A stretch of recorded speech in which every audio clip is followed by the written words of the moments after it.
Ladies and gentlemen, welcome back to Get Your Act Together with Mike Bain. How you doing? I'm here with Ryan Foley. I can cut out part of your name if after you're worried about work and stuff, but No, I think it's all good. Yeah. Yeah. I was actually talking to my wife. I was like, listen, I'm going to do this podcast.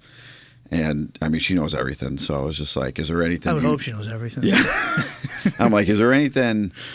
I want to talk about stuff, but like, I want to make sure you're cool with it. She's like, no, I think it's part of your story. And she's like made peace with a lot of it. And, there's, as we'll probably get into, there's like positives out of all of it. So Did it take her time to get, I mean, there's a lot of stuff. I mean, being married to me is not the easiest. I would imagine. I've known you for a little while.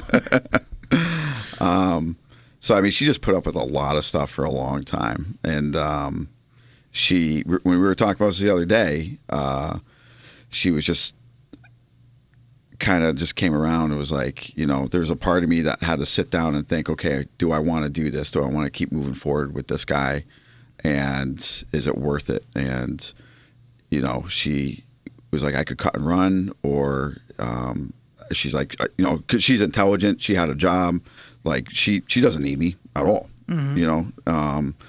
and she made the decision that she was like, I'm going to give this a shot, and was like, we'll see where it goes. And, was open, and then through our stuff, we were like,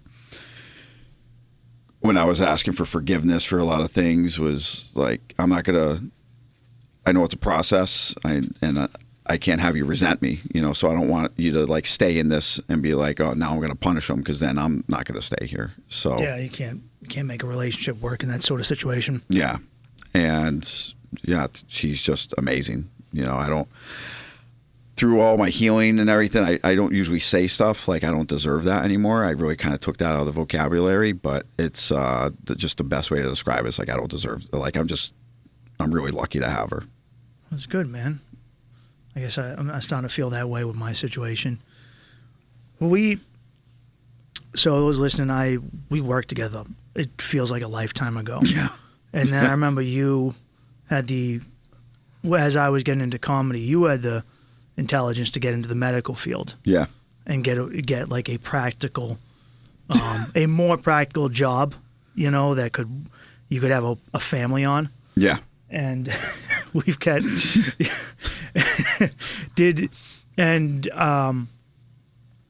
from there you how I unravel this. We've talked a lot about mental health and stuff. Yeah. I know you would talk to me about what you were going through, and you've since gone and done Ibogaine with these people in Mexico and had this experience. I'm curious, when you started getting depressed or having problems, did it start when you got into the medical field? Well, because you didn't seem that depressed when I first met you. Oh, yeah, man. Like, I was, when we first met, I think I was like 28 at the time, like around 2008. Because I was drinking all the time back then. Yeah. So maybe 2009, right around that time, because I had my daughter in 2010. So, and that was, yeah, so that's right around that time we were working together. It was like 2009. I was 29 years old. Yeah, I was totally depressed, like not in a good spot. Like, I've suffered with depression and suicidal ideation since I was like 14. I've had a gun in my mouth when I was 19. Yeah? Yeah. What brought that on? Just, through all my trauma, I had a lot of trauma as a kid. I was molested when I was like from age 6 to 8 by some like older boys. And then, I had my father was a functioning alcoholic. I definitely felt like he loved me, but everything that comes along with having an alcoholic parent. Yeah. And my mom was doing the best she could and was going to school during the day while we were at school, and then she was working at night.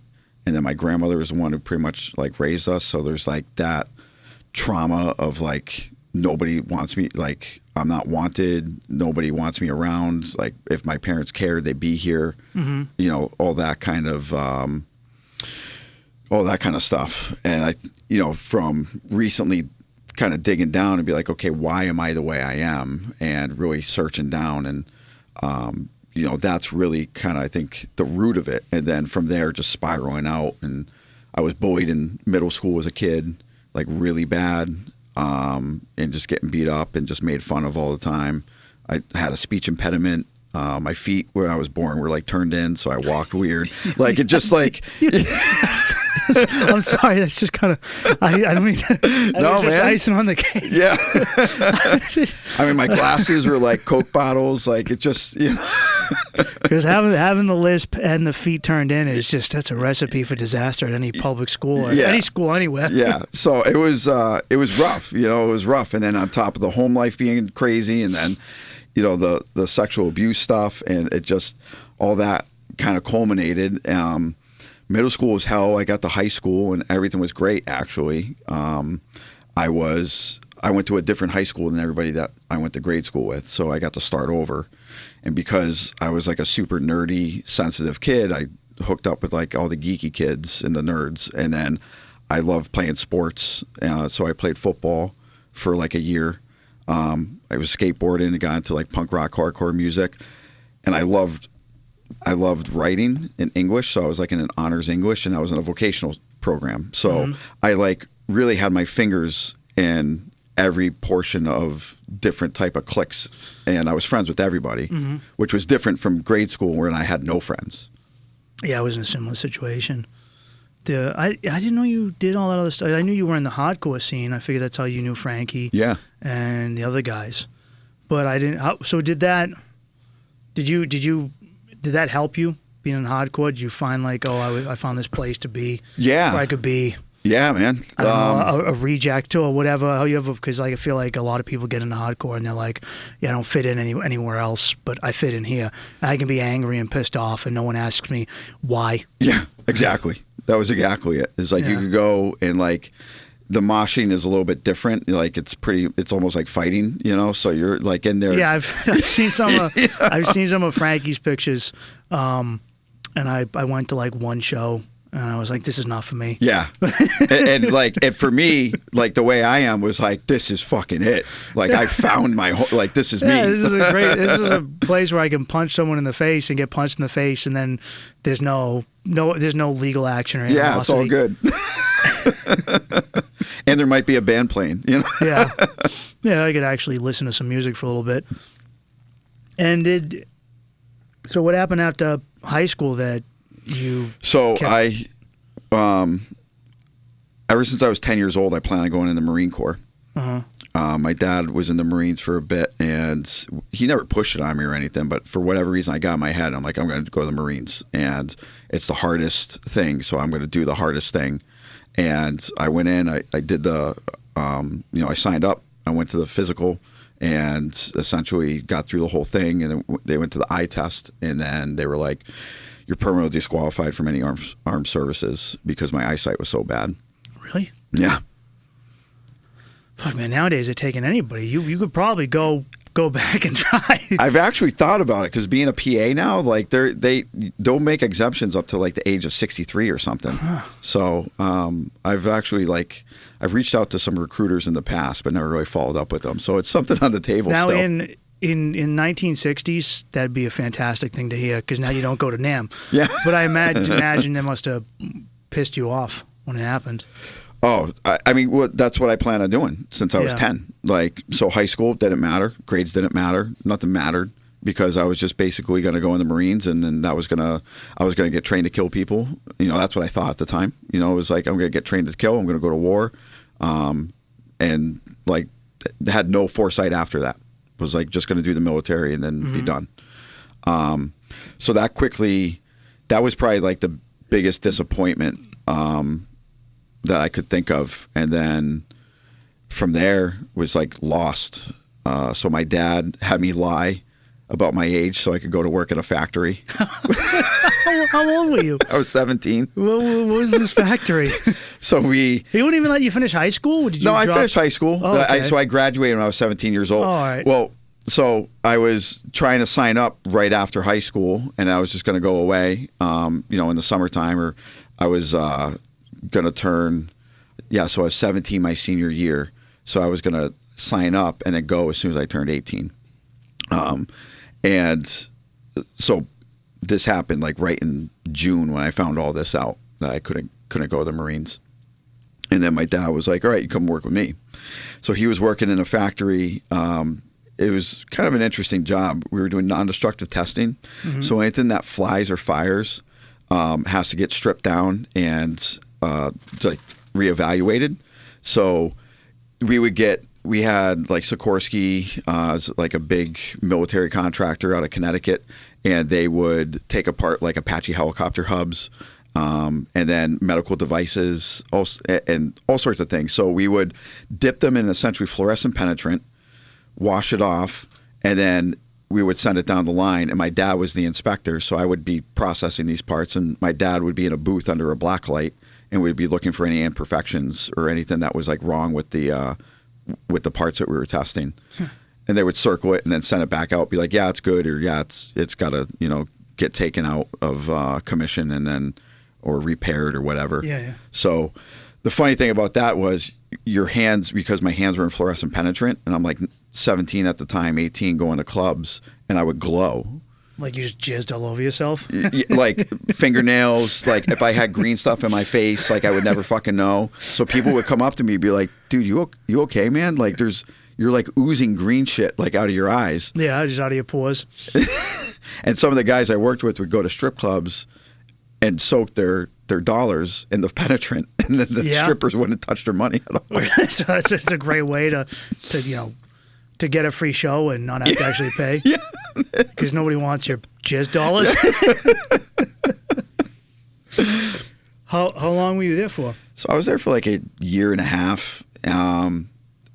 I always like to think I have a pretty good work ethic. I come from a pretty blue collar background. Yeah. So I was quickly like advancing as much as I could advance there. They gave me a big raise. They wanted me to stay, but I was like, I'm not fucking built for working in a factory like this. I have a lot of respect for guys that do. I don't know, like my stepfather, they worked in different type of electroplaters, drop forges, really manual labor intense stuff. And I don't know, man, I just feel like those guys are just cut from a different cloth that can like go to those same four walls every day for 30 fucking years. Yeah. I don't know how anyone does it. Yeah. To me, it would just, I don't know. Like one of the beauties of what I do is that what we've done is you often go to a different place, but if I had to go to the same place every day, day in and day out. Same guys. Same dudes I hate. Yeah. Or even, because I'm going to like some of them, but I'll hate some of them. Yeah. That I just, maybe that's why people become abusive alcoholics, because they go to the same place every day. They're like, fuck this job. And then you go home to the same house every day and you go, fuck my wife. Yeah. Like, I'm just going to beat my kids, It's just what other it's a natural progression. There's other options, but for whatever reason, it seems like that was one chosen by a lot of dads. Yeah. Yeah. And I don't, it's just the fact that they could do it, and it's crazy. I give them a lot of credit. And I don't look down on it at all. But it just wasn't for me. I had a hard time with it. So I just, I don't know if you know this, I started professional body piercing like around that time. I remember that because I remember we were talking at work. Frankie was talking about his Prince Albert, and he used to put a padlock in and break bottles with it. Yeah. And you told me about your setup. Yeah. Yeah. Because I ended up, actually I just got that re-pierced. What's that? My apodavia. What is that? So you know what a Prince Albert is? Yes. So if you're like this, and a reverse Prince Albert would be the top. I have one that goes straight through. Dude, I always thought you had like the ladder thing. I did. I had that too. And I ended up taking all that out, but I kept the apodavia in. Did you ever just set off metal detectors? It did. It has. Because I gauged it out to like a 6 gauge at one point. So I've been stopped in an airport for it.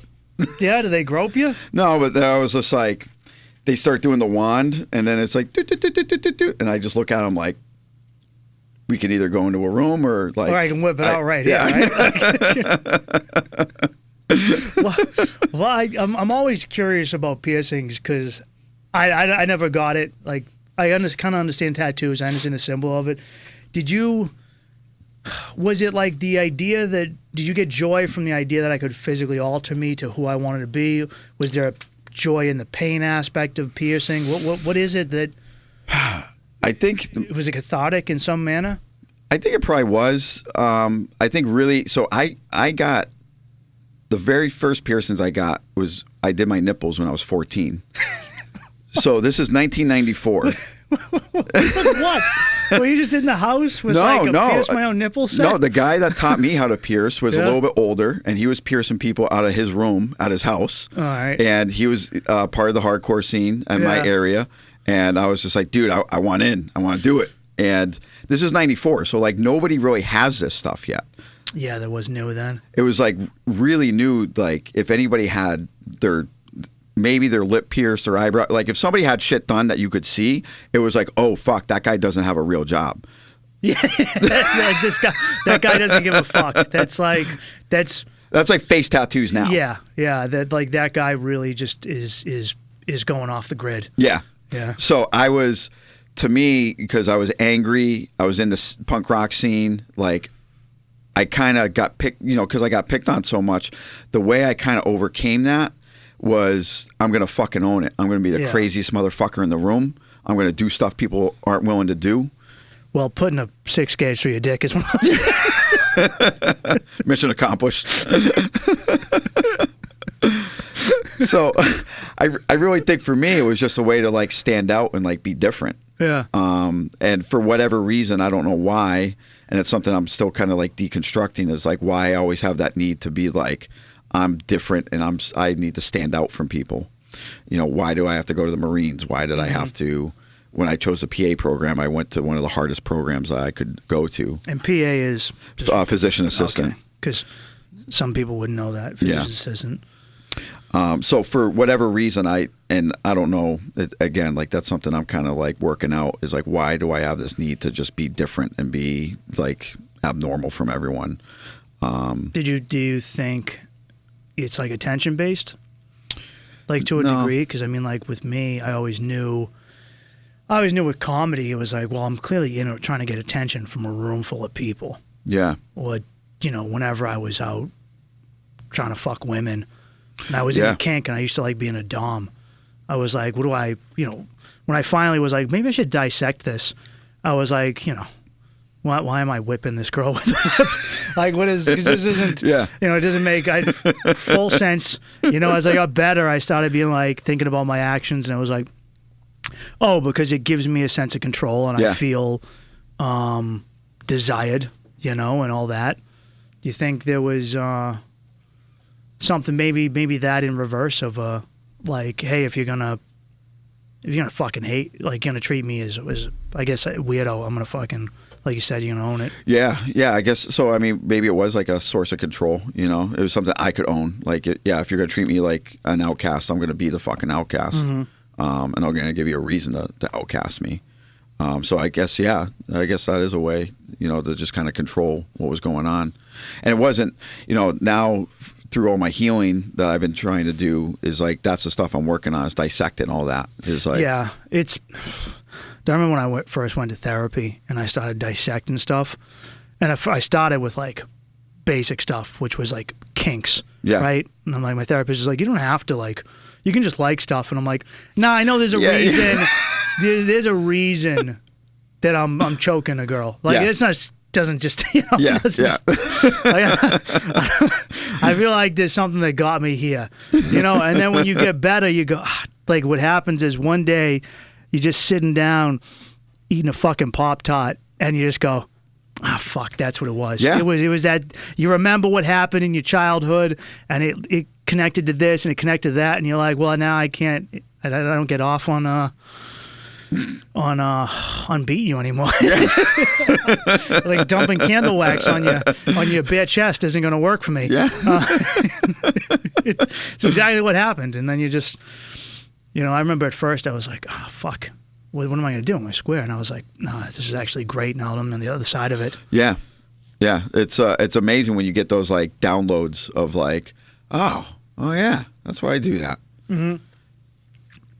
And at first it's always because it always goes back to like initial childhood stuff, Oh, it yeah. makes you feel fucking weird. Yeah. Because it always balloons into something as you become an adult. I mean, the first time I was going to therapy, I mean, I've always been like in and out of it, but nothing serious. And then I finally was like, I'd say maybe like 8 years ago, I found a therapist I really liked a lot. She was amazing. And she was helping me out through the stuff I was dealing with at the time, which was just my normal crazy stuff of just still attention seeking, adrenaline, manipulation, like a lot of like bad stuff. So she was helping me through that. And then I would always say, should we talk about my stuff as a kid? Like that's probably has something to do with this. And she was great. We started to do a little bit of EMDR with that. That's the sound thing, right? No, EMDR is, what is it? Eye movement or ER. It's rapid eye movement. So it's something where like it's almost like hypnotizing. Like you focus on somebody like with their fingers or an object. Eye movement desensitization therapy, right? Yeah. And reprocessing. So I tried doing that. I didn't have a lot of luck with it. I don't think I really like went all in. Mm-hmm. But that was the first therapist that was like, yeah, we should probably, if you feel like that. Prior to that, I'd been the guys and they were like, I'd say, should we talk about me being, sexually abused as a kid? They're like, do you want to talk about it? I'm like, well, what the fuck, man? Like, it's funny. I remember going to my therapist and I was like, hey, I just remember, like, I had this memory blocked out, but like, when I was a kid, like my babysitter, who was like a high school girl, would come over in her Catholic school outfit and she'd practice kissing on me and my brother. And one time her friend came over and like really like made out. And I was like, what am I supposed to feel? And he's like, well, how do you want to feel? And I'm like, fuck you. Yeah. I was like, I don't see it as being molested to me. Because number one, I'm a guy, so it doesn't fucking count. Yeah. I was a guy and she was a woman. So technically I was still in control, even if I was 8 or 7. And I was like, I don't know. I kissed a hot high school girl. I don't feel, and he was like, well, I guess that's how you feel. And I was like, I would really love it if you could shove me in a fucking direction right now. Yeah. Give me. I mean, you are the expert. Like maybe you want to dissect this a little bit. Like, I mean, when the part of the reason I liked, and my therapist at that time and my new one now, they think I'm pretty funny because there's times I'm like, listen, when I first start with them, like, you tell me to count to fucking 10, I'm going to jump out this window. Yeah. Like, it doesn't fucking work. Like, I'm so wound tight that I can't fucking do a breathing exercise. Did you get into drinking and drugs, or were you always straight edge? I was straight edge, man. Yeah. I don't take this the wrong way, but how's a guy, you get sexually molested as a kid. How do you not turn to drugs? Like, it's like anomaly, man. Like that, and therapists have said it too. I got beat as a kid, and I turned to fucking alcohol. Yeah, yeah. I think it was getting into the punk rock scene and seeing the straight edge, and for whatever reason, you know what? There was multiple reasons. Growing up in a bar, I was in a bar since I was 2 weeks old. So seeing all the good and the bad of that, seeing guys that you're like, they're you're finding your dad's buddies in snowbanks and stuff, and everyone's it for you. So you see all that, and then you get into a group of guys that you're like, okay, it's okay to like fight, get into like these super aggressive mosh pits. This music is super aggressive. Like, I'm way into this, and they're like, oh, and there's a whole thing called straight edge, like that, and it was a way for me to stick out again. So now I'm in high school. I'm just. You know what? I guess the hardcore straight edge thing does a really cool thing in that it takes away the whole pussy aspect of being sober. Because I remember, like, when I first, everyone's like, "You fucking pussy! Yeah, you don't gonna be a fucking alcoholic with me anymore. You're my drinking buddy. Yeah, I can't. Oh my god! I heard you're a pussy, faggot, fucking limp dick sissy so many times. And I imagine when you're out punching people in the face, it's hard for them to call you. Yeah, like. And I remember seeing dudes in high school that were like, as crazy as this would be in high school, they'd be like, listen, I can't go drinking. And then their friends would hang out with them. Yeah. So I'm like, I don't want friends like that.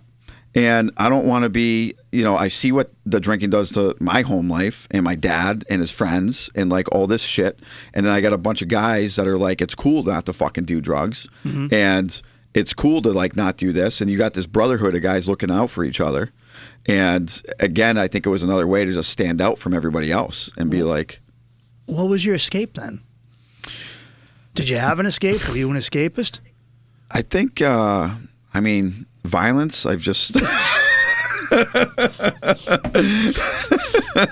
That is a pretty good escape. You know, in the heat of violence, you only think about the moment. Yeah. You know, so going to show. I mean, I was going to shows. I was 14 years old, man. I was getting on buses going to New York City or finding rides to New York City, Boston. You know, like going to shows at like a club called the Rat, and like I remember, I know the Rat. You know, downstairs east, like place like around this all the time, and it's like my happy place. and the chaos of it all. So I guess violence has always been kind of like was my outlet, and womanizing. You know, just I always that was one for me too. Yeah, they're just dating multiple girls at the same time, to the point I would just tell them. How do you, I could juggle fuck buddies at the same time. How do you juggle dating multiple women? For me, dating one was a thing. Never mind. I mean, this is like high school and early 20s, and it's a lot less maintenance at that point. A lot less maintenance because like everything's on a landline. No commitment. You know, so like if you got to get a hold of me, there's no like you can't get a hold of me. Yeah, you're out at a show in New York City. You're just gone. Yeah, like I'm literally calling shit. friends from my payphone to be like, "Hey, you coming to this show so you can hitch a ride with you back to Massachusetts?" Like, so it was literally just grassroots like networking and phone. Like I would have a phone list in my wallet, like handwritten out on a piece of paper, all my friends' names and phone numbers. You sound so fucking archaic right now. Yeah. I hate how old that sounds. Yeah. Because it makes perfect sense to me. But like to a young person, that's like a sundial. Yeah. Right? Yeah. Like my kids have no concept. They're like, "What do you mean?" Like we were trying to explain what a road atlas was. They're like, "What do you? Wait, what? Like there's a map? You had a map? Like we're like, yeah, all the gas stations had like maps of the cities and the towns." And I was always so jealous of the older generations because like if you were a guy, you could be like, you tell your wife, "Hey, I'm going out to work." And then you just, where is he? He must be working late. He's just getting fucking drunk in the bars. My dad do. You know, there's no. I'm checking up on him. I'm checking his GPS. I'm gonna text him. I'm gonna call him. I can call someone he's with. It was like, no, you go. I'm going out with the dudes. Hope I come home. I actually had the numbers of the bars my dad went to, so I would call him if I was home for too long. That's old school as well. Yeah, I remember my mom having those. Wives calling the bars. It was different when a kid was calling. I can't even imagine like a 10-year-old, like a little 10-year-old voice being like, "Is Tom Foley there?" Foley. Yeah, someone's on the phone. Who is it? It's your son. Oh yeah, I'm here. Give me the phone. Would he come home when you called him? Or? Yeah, usually after he finished his beer, it was always like, "Oh, I gotta finish this drink. Yeah, that's when you always gotta finish. Yeah. So you said you would tell them you're dating other girls. Were they like, all right, I'm done with you? Were they like, well, I'll just be the best one? How did that? Yeah. I mean, it was like, it's one of those things I'm not like proud of, you know? I've done a lot of stuff I'm not proud of. Yeah. And that's what this show is all about. Yeah. There's lots. I mean, there was times that I was lying, you know, a lot of like balancing it all. And then there was just times I would be like, listen, I don't want to be exclusive. I'm dating so-and-so. And they'd be like, okay. And whether they took it serious or not. And then to me, I would justify it being like, well, you know, I'm being honest with you. Now it's your choice. You were the old school Louis C.K. method. Yeah. Where he's like, can I play with my dick in front of you? And they go, I guess so. You're like, fuck it, okay. Yeah. Like, you know. You decided to sit here, so. Like, You just said yes. So. So yeah, there was that, and it never really like imploded or anything. No. It was, Would they just get tired of you? Yeah, they were just tired of it, and like wouldn't take it seriously, and it would just kind of like fall by the wayside. And I mean, were you dating in the scene? Because I imagine if you're dating hardcore girls, there's a lot of leeway there. Not really, to be honest with you. Yeah? Yeah. You dating squares? Yeah. Like I dated a nerdy lot girls? of a lot of squares, a lot of nerdy girls, some punk rock girls. But the punk rock girl like didn't put up with the bullshit. No, they So, so that's probably why I like steered clear from like dating any of them. no, they won't. So it was it was just a lot, and it was funny when my wife's a total square. So when we would start dating, and if we were like going to Hot Topic, and I would walk in front of her just like looking around. And she would watch the girls working there watch me, like look at me, and then see their reaction when they realized we were together. And they would get mad. They would get like, I don't know what it is. It just seemed like. Well, because I imagine because they put in this effort to be a certain kind of way, and they imagine that they're going to be with a guy like that. Because most girls like that won't date a guy who isn't. Like I've had my fun with girls that are tatted and pierced up. Yeah. But they wouldn't really date me. Because even if I'm out there, I am. But you don't look out there. I don't represent it physically, other than just how I naturally look. Yeah. And they always wanted, like a guy who looked like them. And they probably go, "Oh, this fucking bitch. She didn't have to. She didn't have to get her tits pierced. She didn't pierce her septum. She's got her clitoral hood is unmolested. Is intact." I guess that's what it would be. So after that, what did you get into, like the music business, like what I am now? Yeah, so being in that scene, I was super young. I was at my buddy's house one day, and his friends of ours that lived across the street just happened to be over, and we're like, "Hey, this guy needs help pushing cases at the Warped Tour," and it was in Northampton at the time. So this is like 1990. I mean, I was old enough to work, so it was like 98, 99, like one of the first Vans Warped Tours. So he was like, "Hey, we need help pushing cases." So I was like, "Sure." So to me at the time, I'm like, I'll do this shit for free. I get to see all the bands I want to see. I mean, dude, on that one, I think Sublime played, Social Distortion played, L7. There's like, I still have like the flyer at my house, I think. So it was like crazy bands that you're looking back now and be like, holy shit, I saw those in the middle of a field. And so I was like, I'll just do this for free. I mean, obviously I got paid. It was nothing. But that kind of progressed into like, we always need guys. We need guys that are willing to make dog shit money and push cases, long hours. Dangerous work. So then I was professional body piercing at the time. And then I was also working at a bar. And then you were a bouncer at a bar, weren't you? Yeah. Yeah. I was like the smallest guy by like 50 pounds. So I have a very distinct memory of you and me talking, and one of our many conversations we'd have at work, and someone brought up like when girls will punch a guy and they're like, and they don't expect to get punched back, and you're like, I don't have that problem. Yeah, man. I wouldn't either in that situation, but you just reminded me of that. But what was? I mean, that must have been a good outlet, because now you can get paid to punch people hypothetically. The thing about the crew that I worked with at that club was all older guys, and we were known.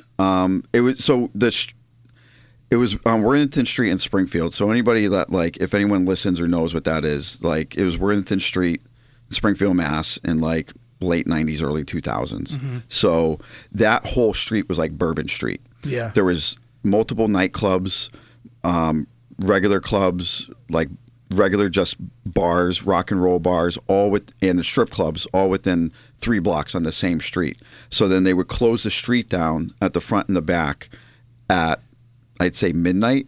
So then when the bars got out, people were just all in the streets. And there was late night food. So it was really just it was pretty wild at the time. And then the crew that I worked with were older guys that weren't really, it wasn't a bunch of college kids that were looking to fight, beat people up, and, hook up with girls. They were there to actually do security, do a good job. We did get into fights, and if we did, we had a reputation of if you fight these guys, you're going to get fucking hurt. And it's not like a tough guy thing. Some of us got our asses beat, but we never lost. And we got in some pretty gnarly brawls. But it was more so if somebody was acting up, we would talk to them, or we would pull them aside, or girls would accept drinks from guys all the time, and the guy tried to talk to her and be like, "This guy's harassing me." We're like, "Well, did you get a free drink from him?" Yeah. So we would be like, "Hey, guy, let me buy you a drink. You know, she's being a bitch. Like, sorry, you bought her a drink and she's not talking to you. Like, this, you know." So we would really keep the peace. You guys are heroes. Yeah. I just wanted you to know that, because there's a lot of that goes on. You know, Yeah. they take the drink and then they don't want. Yeah, you're then- gonna walk away. You got to at least donate 5 to 10 minutes of your time. I mean, talking. listen, a guy's being creepy. I get it, but like, you take the drink, you can at least have like a quick conversation. Yeah, yeah. You know, not like thanks and then like don't fucking look at me thing. Like, so it was. We were pretty fair with everybody, and like there was times that we really tried to de-escalate as much as possible. But if it ever got to the point that we were throwing down, we fucking threw down. Mm-hmm. And so that was why I really enjoyed working there, because it wasn't about the violence. It was actually about really Control?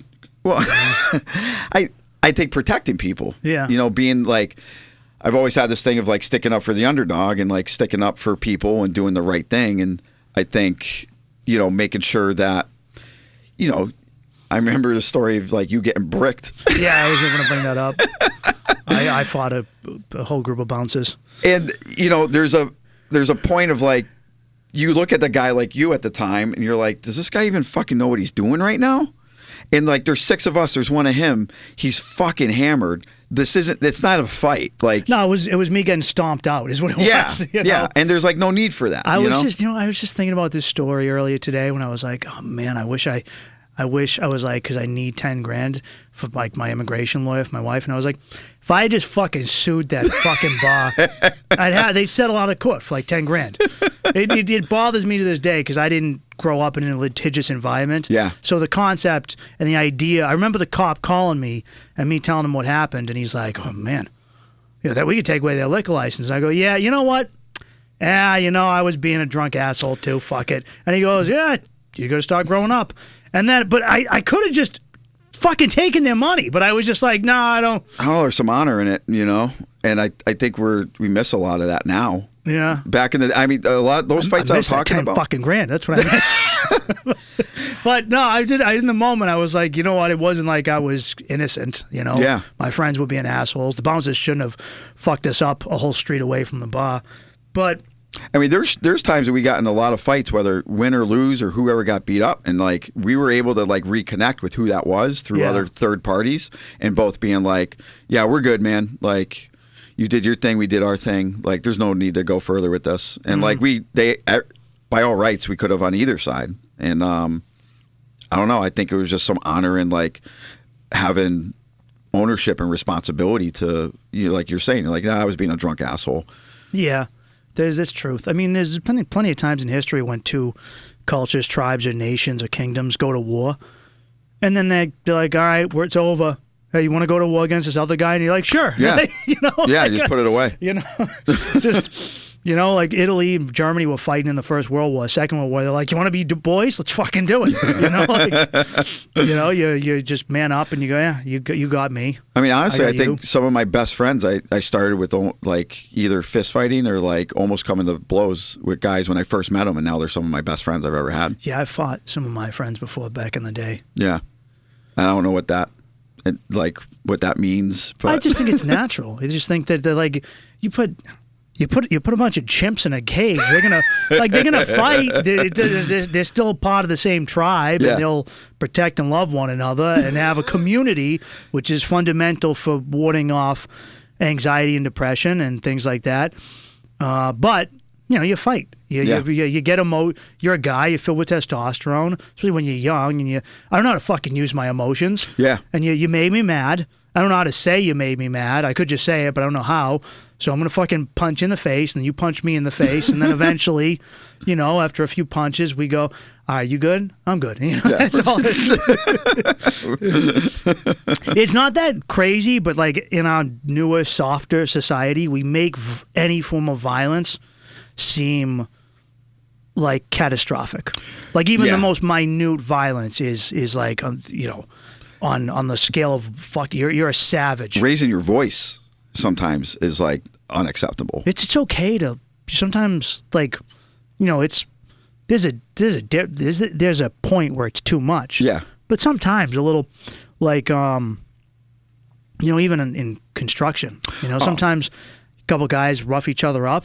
And it's over with. And there's no, like, paper trail of fucking I'm going after your job or I went to human resources. Well, how many fights did we get into, like, not you and I, but, like, you saw between the guys we worked with when we were working together, like, times you're just screaming at each other, like, what the fuck are you going to do? Just you want part to of work. Yeah, it's just fucking, you guys are, like, and then they're giving, like, I remember getting into a fight with one guy and then not talking to him for the whole day and then being like, I got to go catch a train. He's like, why? And because he was my usual ride home. Yeah. And he's like, you're going to come home with me. And I'm like, okay. All right. Like, I don't know. All I'm going to say is there were a lot less mass shootings when you could just punch each other and it would end right there, right? yeah. You know, you don't, like, the more you bottle it up and you don't get it out and you don't fucking have that, what the fuck are you doing? Hey, dickhead, you should have done it like this, and you just shove it inside. Then when it does come out, it's it's not good. A nuclear explosion. And it was funny. It's funny you say that because, like, when my therapist would be like, count to 10, like, all you're doing is, like, powder kegging me. Yeah, it's terrible. That's a terrible idea. Sometimes that's the problem with therapists is you really get a therapist who's ever been punched in the face. No. And they have no concept of. Yeah. I would talk to my therapist about how I grew up and my environment with my dad. I remember being like, yeah, my dad is drinking and driving. If he gets caught or he hits anyone, my family's fucked. We'll lose everything. Like I feel like our entire existence is teetering on luck based on his drinking. And he's like, well, I would hope that you would call the police on that. On someone who's drunk driving. Are you gonna fucking rat out my dad? Yeah. Even if he is an abusive drunk, he's still my dad and I love him. I'm not a snitch. Especially coming from Southie, like. I couldn't even imagine. Even if I hated the guy, I wouldn't. Yeah. Even if it was a complete stranger who had kicked my ass, I'm not calling the cops on him when he's drunk driving. Yeah. It's just unheard of. Yeah, like. And that's the problem, I think, with a lot of therapists is, like, they're just squares. And there was times I would be telling my stories and I truly felt like I was just entertaining them. I felt like that sometimes, too. I felt like, I know he goes back and he's like, he was a fucking gay dude with this fucking curly mustache. I hated his mustache. So he was good at what he did, so he did help me. But eventually I outgrew therapy and I didn't need it anymore because I got what I needed. But, like, I wanted to rip the fucking mustache off his face, and I was like, I know you sit around and you're like, oh, I have like I'm watching The Sopranos for the first time, and the therapist keeps Tony Soprano on, even though he's a dangerous psychopath, because of the entertainment she gets from delving into this fucking mobster's life. You know, and sometimes I think therapists are that. I think there's a voyeurism to having someone come in and then they fucking pour their guts out to you. I mean, I'll give you an example how even recently before I took the medicine, how angry I was. I was having a really bad day. And at this point, as we were talking earlier, I started getting into shape a couple months ago. Like, I was the heaviest I ever was. So I started working out, eating better. I was doing ice baths. You know, I was doing all of it. And I was really mad. And I was like, you know what? There's that whole, like, mind-body thing. Like, they always say splash water on your face. I'm like, I'll go do an ice bath. That'll like, reset me. So I'm fucking mad, like, seeing red. I'm home alone. I go, I do an ice bath. I'm in there for 6 minutes. It's like 36 degrees. I'm in for 6 minutes. And I got out, and I was still fucking mad. Just as mad. Because now you're mad and cold, dude. No, I'm mad because I'm cold. I'm mad, I'm cold, my fucking dick is shriveled. And I remember telling my therapist, I was like, listen, I know you're telling me shake things out. I know you're telling me, like, and I appreciate there's lots of tools, right? But I was like, but this is where I'm at. This is how fucking tightly wound I am. You know, my vagus nerve is just like a tight ball. And I'm so mad. I got into a 6-minute ice bath, and I still came out fucking just as mad. So she was like, okay, like, clearly that stuff's not going to work for you. So, like, we need to figure out. And at that time, I was so close to taking the medicine. I was just like, you know what? I'm going to do the best I can. I'm going to do what I can. When you're talking about medicine, you're talking about Ibogaine? Ibogaine, yeah. All right, had you done, what was the stuff you had taken before that? Was it Ketamine. Ketamine, Special K, right? Yeah. And how did you jump to this point? Was there something that triggered you with your depression and suicide? Because I remember we talked about, and you were like, I'm really in it. Like you were in a bad place. And it felt like maybe I just wasn't observing it, but because I didn't know until we talked, it seemed like it had gotten progressively worse for you. Was there something that triggered it in your life? Because it seemed like you were getting better in life, and you're like, you had a family, you got successful, got your job you wanted, you were hitting all these milestones, and then you were like, oh, I'm still thinking about fucking just throwing in the towel and being done with it all. And that was the scariest part of it. Yeah. Because what kind of got me through from when I was a teenager on, it was like, okay, when I do this, it will get better. When I do this, it will be fine. When I do this, I'll be happy.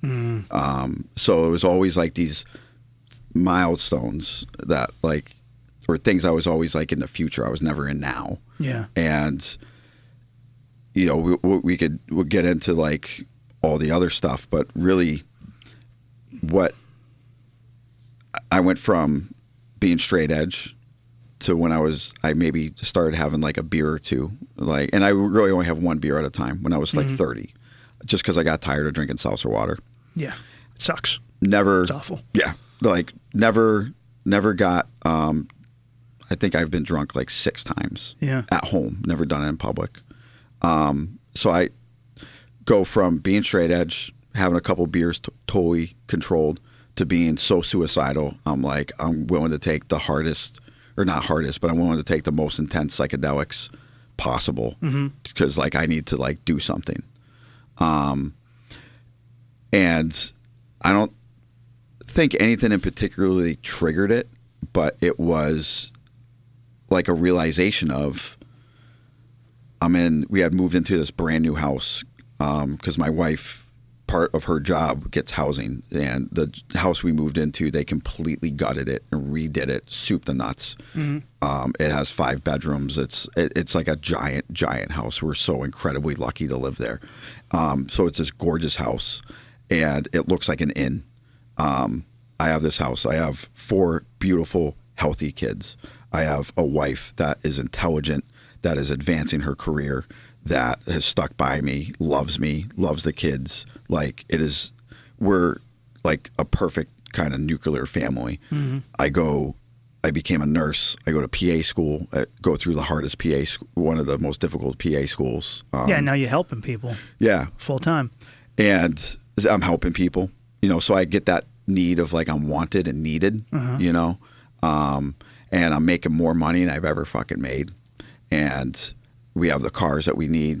We're not hurting for anything. And then I just remember one day looking specifically right now, I can picture I was in my driveway and I live on a main road and be I'm just going to walk in the traffic. Yeah. And it was the realization of this is the worst spot I've ever been in. Probably closest to having a gun in my mouth. Did you find yourself spiraling because you went, oh, I have it, and I still want to fucking off myself. And so now I fucking really want to off myself because I hate me for feeling this way, even though I shouldn't feel this way. Yeah. And then it's that spiral of well, fuck, I got here. I'm supposed to feel better. Why am I not feeling better? I got it all. And I have the stuff. And as you know, it's not about the stuff. Yeah, it's not that. Did you try using Prozac and stuff like that before? I mean, I've been medicated since my 20s. Did it help?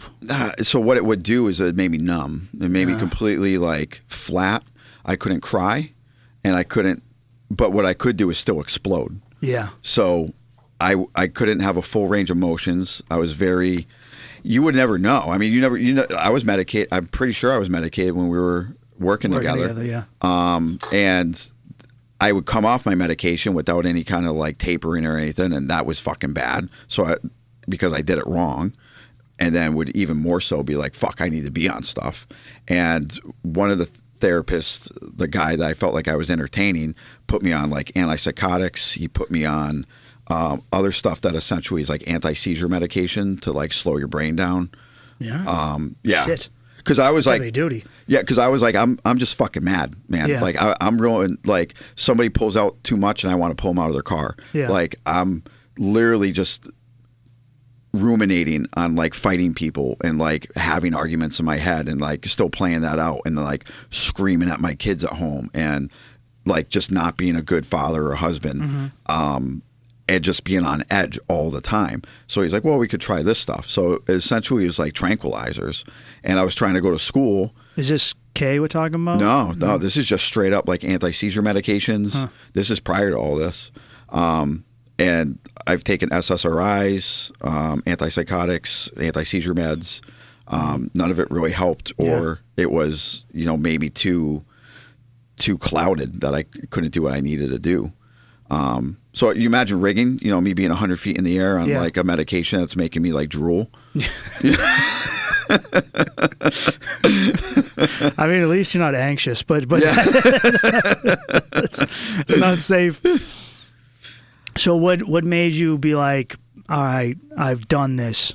I'm going like the other way. I'm going with hallucinogenics and nature's medicine and shit like that. Yeah, so I think the ketamine came about. I was watching some podcasts on some like, you know, that had like some veterans on that were dealing with some PTSD and some pretty serious stuff. And one guy was like a medic, and he was just saying how he had done therapy and he was doing stuff, and he was like, fuck it, man, I'm at the point now, like I'm willing to try anything. I'll try ketamine, I'll try this, I'll try that.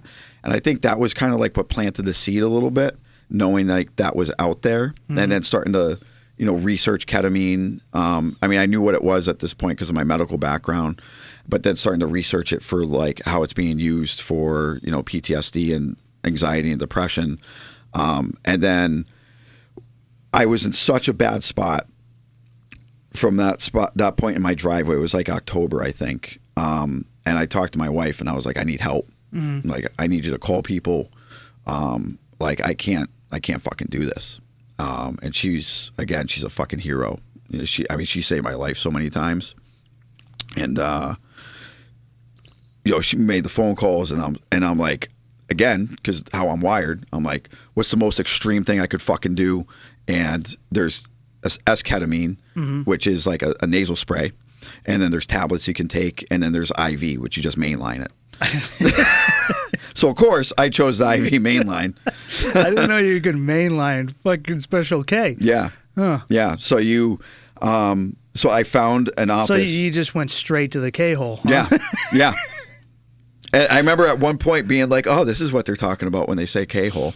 So you found an office? Like they were doing it in an office? Yeah, so it was a Google. So just you can Google anything, man. Yeah, so I just started Googling, like, there's a lot of places that you can do the S-ketamine. Yeah. There's not a lot of places at the time that you could do IV in Connecticut, at least, IV ketamine. So I found this lady that was like 45 minutes, hour away. She was a psychiatrist, did her training, I believe, at Johns Hopkins. She was like legit. And she has this ketamine clinic. So it was super expensive. And we had my wife, you know, so it was going to be, if we did all 6 sessions, it was going to be like $4,000 to do. It's expensive ketamine. It's like $600 a session. And so now I'm like, fuck, I don't know if we can do this. My wife's like, listen, we have an HSA, so we have the money saved up. She's like, the kids barely go to the fucking doctors anymore because you take care of them, you know, so you've been taking care of the family, we got to take care of you. So I found this lady and I did the intake and I went in and they, you know, she's asking all these questions, blah, blah, blah. And then they put an IV in and it's about an hour long. And then sent me on a fucking cosmic trip. What was a K-hole like? Because I've never done K and I've always wanted to. Yeah. So the K-hole's different than like the ketamine treatment, right? Yeah. And there's ways to do ketamine and there's like the better way to do ketamine. Okay. You're supposed to do this in a series spaced out roughly every 2 weeks apart, six infusions every 2 weeks, or one infusion every 2 weeks until you do 6 infusions, if that makes sense. And then you work with a therapist because the whole point of it is you become like disassociated in a bit, like no inhibitions, and you're able to kind of like tap into stuff, and you're supposed to work with a therapist, and that's really how you get the most benefit. Okay. Because you get all the inhibitions taken away from you, kind of like ayahuasca, I imagine. And then you can work with somebody, your therapist, and talk about, okay, what was your experience? What do you think that meant? Like, what came up for you? I didn't do that. What did you do? I just basically said, put it in my fucking arm and sent me out the door. Yeah. My schedule is crazy because I work in an ER, so it's rotating days, nights, weekends, holidays, evenings to morning shifts. So I basically just went in. I knew that the ketamine would change my brain chemically. Yeah. I missed out on all the therapeutic portion of it. So to get back to your question, what's it feel like? And she described it pretty well. She goes, when it hits, the dosage is dependent, so they can up the dosage if they need to. But you should feel like you're out in this cosmic realm. And for me, the best way to describe it is like the Matrix. Like, really. Did you wake up with the fucking, from the pod with the thing in your back of your head? I was taking it out of my head. So it was like the Matrix. Like, I felt like I was floating in space, and I was just my mind. I had no body. And I was like kind of intergalactic cosmic stuff, and being like, holy fuck, everything's fake. Nothing's real. Yeah. Like, everything I know is the Matrix. Like, this is me. This is me now.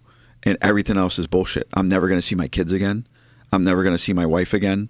My job was fake. The people that put the ketamine in my arm were probably fake. Like, Salvia did that to me once. So Were you terrified during this? There's a point of it of being like scared. Yeah.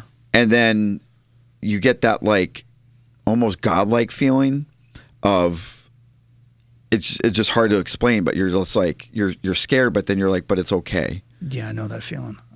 When I did ayahuasca, I got there where it wasn't that everything was fake. It was just that I'm one with the universe and God, and it's okay. There's not good and bad or right and wrong, or it just is. It's what is. It exists. Yeah. I am. That's all it was. It's very peaceful, to be honest with you. I was like, is this what like a fucking ant feels, and it's not so bad. Yeah, it was. Now, I will say this. I get intense vertigo with psychedelics, I found out. Because with ketamine, I'm like, okay, it can have a dizziness. So they go, do you ever have, dizziness with anesthesia or anything like that? I'm like, yeah, I get really nauseous. Like I have really sensitive stomach. Mm-hmm. So like we could put Zofran, which makes you not throw up or feel sick, in the infusion. I'm like, perfect. Like that'll help. Well, they forgot to put it in. So first infusion, I don't know what to expect. I might get dizzy. I might get sick, whatever. But like I'm disassociated. I'm out. I had so much fucking vertigo that like part of this cosmic experience, I'm seeing all these colors go by. I don't see like people or things, but I'm seeing like, I feel like I'm floating. I see all these colors, and I'm listening to this like spa type music, which is super helpful. And I listen to spa when I drive in my car. There's a channel called Spa, and I listen to it. You're not afraid you're going to like drive off the road or anything? No, because like in Boston, it just keeps me from being angry. Like somebody cuts me off, and I just go, it's okay. Yeah. I'm listening to Spa. Yeah. I just picture being in like one of those places and like, I don't know, some fucking Asian lady rubbing my back and like, putting oils under my nose and whispering in my ear, and I just, it's going to be okay. Yeah. Just feels maybe I'll get a hand job. It's just, happy ending or not, okay. it's okay. Even if I don't, I'll be fine. Yeah. It would be nice if I did. So we, I'm like, that's what it feels like, the cosmic floating, the colors. And I come out of it and I just start dry heaving, like uncontrollably dry heaving. Now, meanwhile, my wife is in the car outside because you can't drive yourself to and from this. I would hope not. So So she's outside, and Just I'm trying to watching you? text her like I'm awake, and like I don't even know if my phone's real at this point. Yeah. And I'm dry heaving. They're trying to give me water. I fucking throw it up across the room. Like it's bad. Yeah. It's bad. And then all they're trying to do is like get me on my feet enough to just hobble out the door and then dump me on my wife. Yeah, and get the fuck out of here. Yeah, which they do. So I go home, and I end up like knocked out. Like the point that for a couple of my ketamine treatments, my wife would have to come up and like I was a baby. She would come and see if I was still breathing, like put her hand on my chest, but not like wake me up. So I go back the second time, and they ask, "We're surprised you came back because of how bad your first experience was." Mm-hmm. And again, to how bad of a fucking spot I was. That one was 2 weeks apart. Mm-hmm. So I was like, I'm doing this one, I'm doing the second one. And it was so fucking horrific. It was like being on one of those rides when you're going around and sideways and being spun at the same time. Yeah. And then projectile vomiting, and then coming home and like passing out for the rest of the day. And then I went back. Did it help you? The first one, I didn't really notice a difference. And then from the research, it was like you have to do 6 infusions. Mm-hmm. So the second one, I go back, I'm super heavily medicated. So now I'm like, you're going to give me this and this and this. And it was better.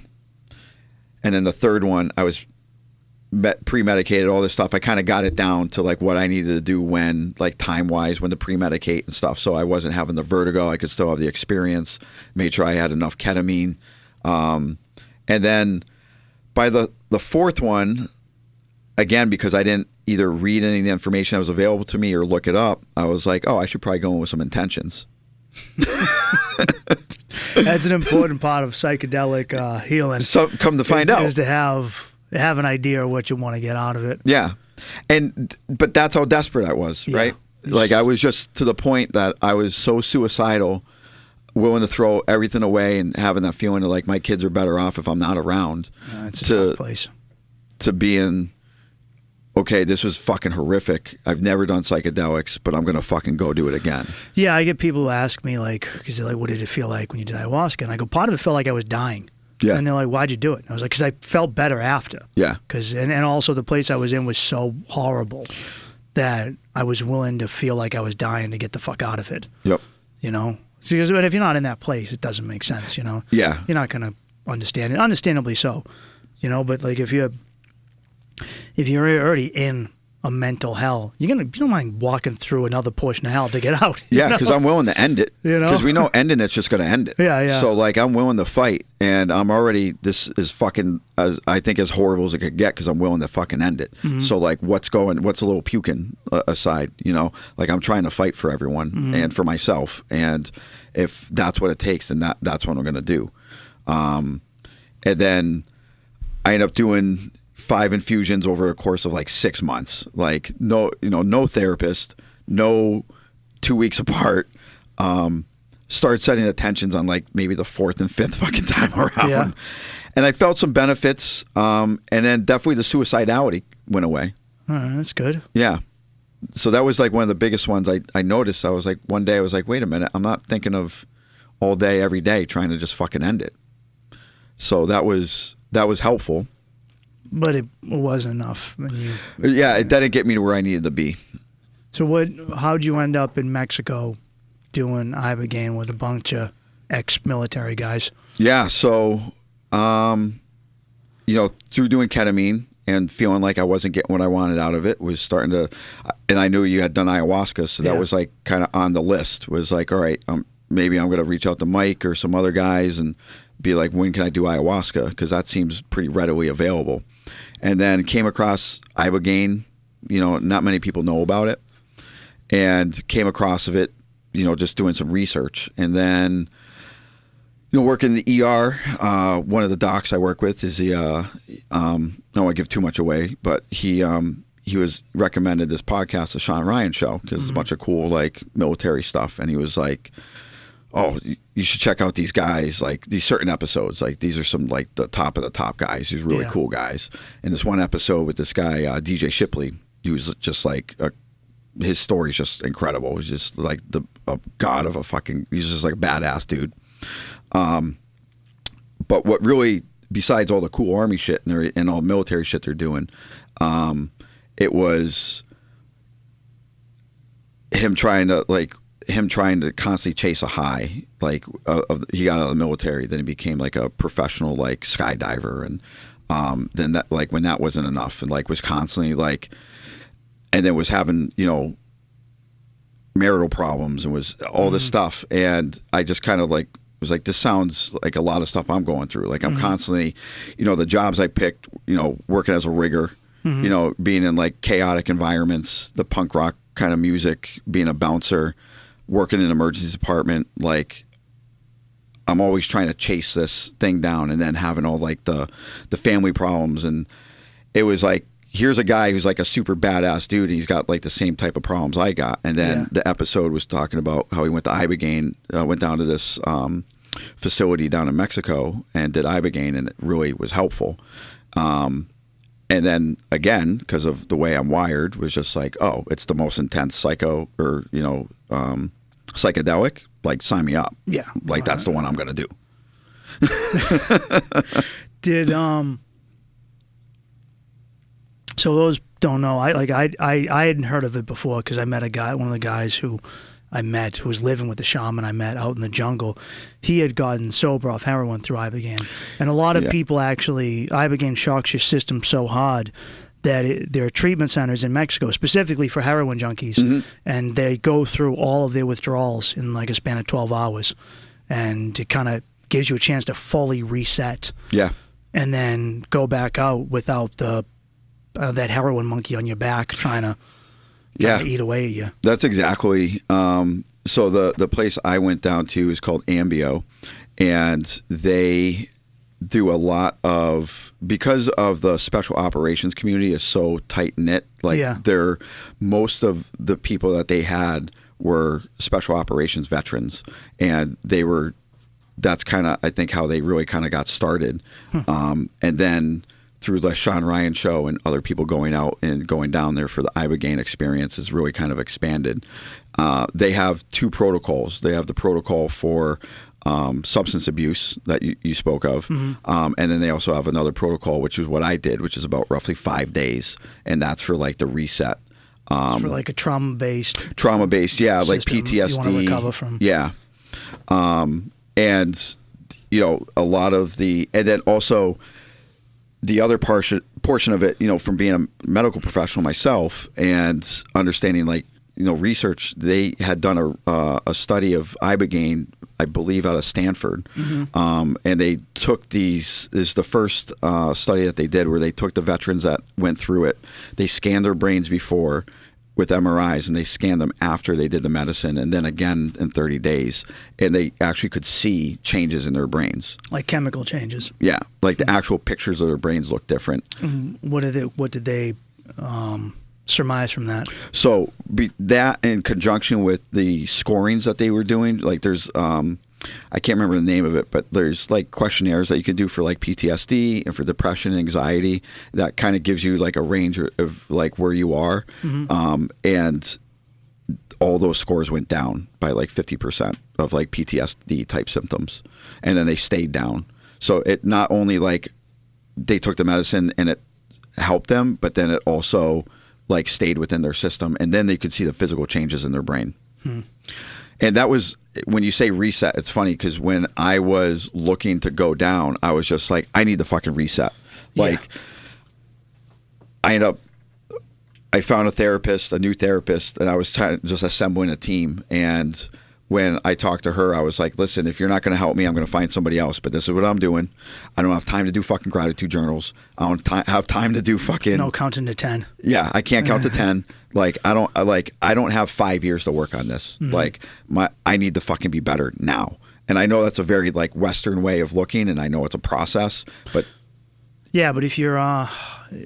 you worked in probably a trauma unit in the ER, right? If someone has an egregious wound or laceration, it needs to be treated immediately. You don't take your time till they bleed out. You handle it right away, and then you can deal with other stuff after, I would imagine, scarring and infections later on. But you sew up the fucking wound as fast as you can. Yeah, that's a good way to put it. And that's where I was. I was just like, I need fucking help. And I need to fucking get reset, and this is what I'm doing. And when you call these guys, they were like, "Yeah, we can do this." And yeah. So I reached out to them. I went on their website and filled out the questionnaire and their application. They got back to me in like 2 days, and they were just like, "When you want to come down?" And it was, I think they gave me they actually were like, "You know what? Somebody canceled. You can go in a week if you want." And to me, I was like, me personally, I was like, I need more time. Like, I want 6 weeks out. I need to prepare. Like, I'm already, and I'm doing all the stuff that that I've always known and like heard about, and what therapists have said, like start eating better, don't cut down your caffeine intake. So I stopped drinking caffeine. I haven't had coffee since January. I hadn't had any alcohol.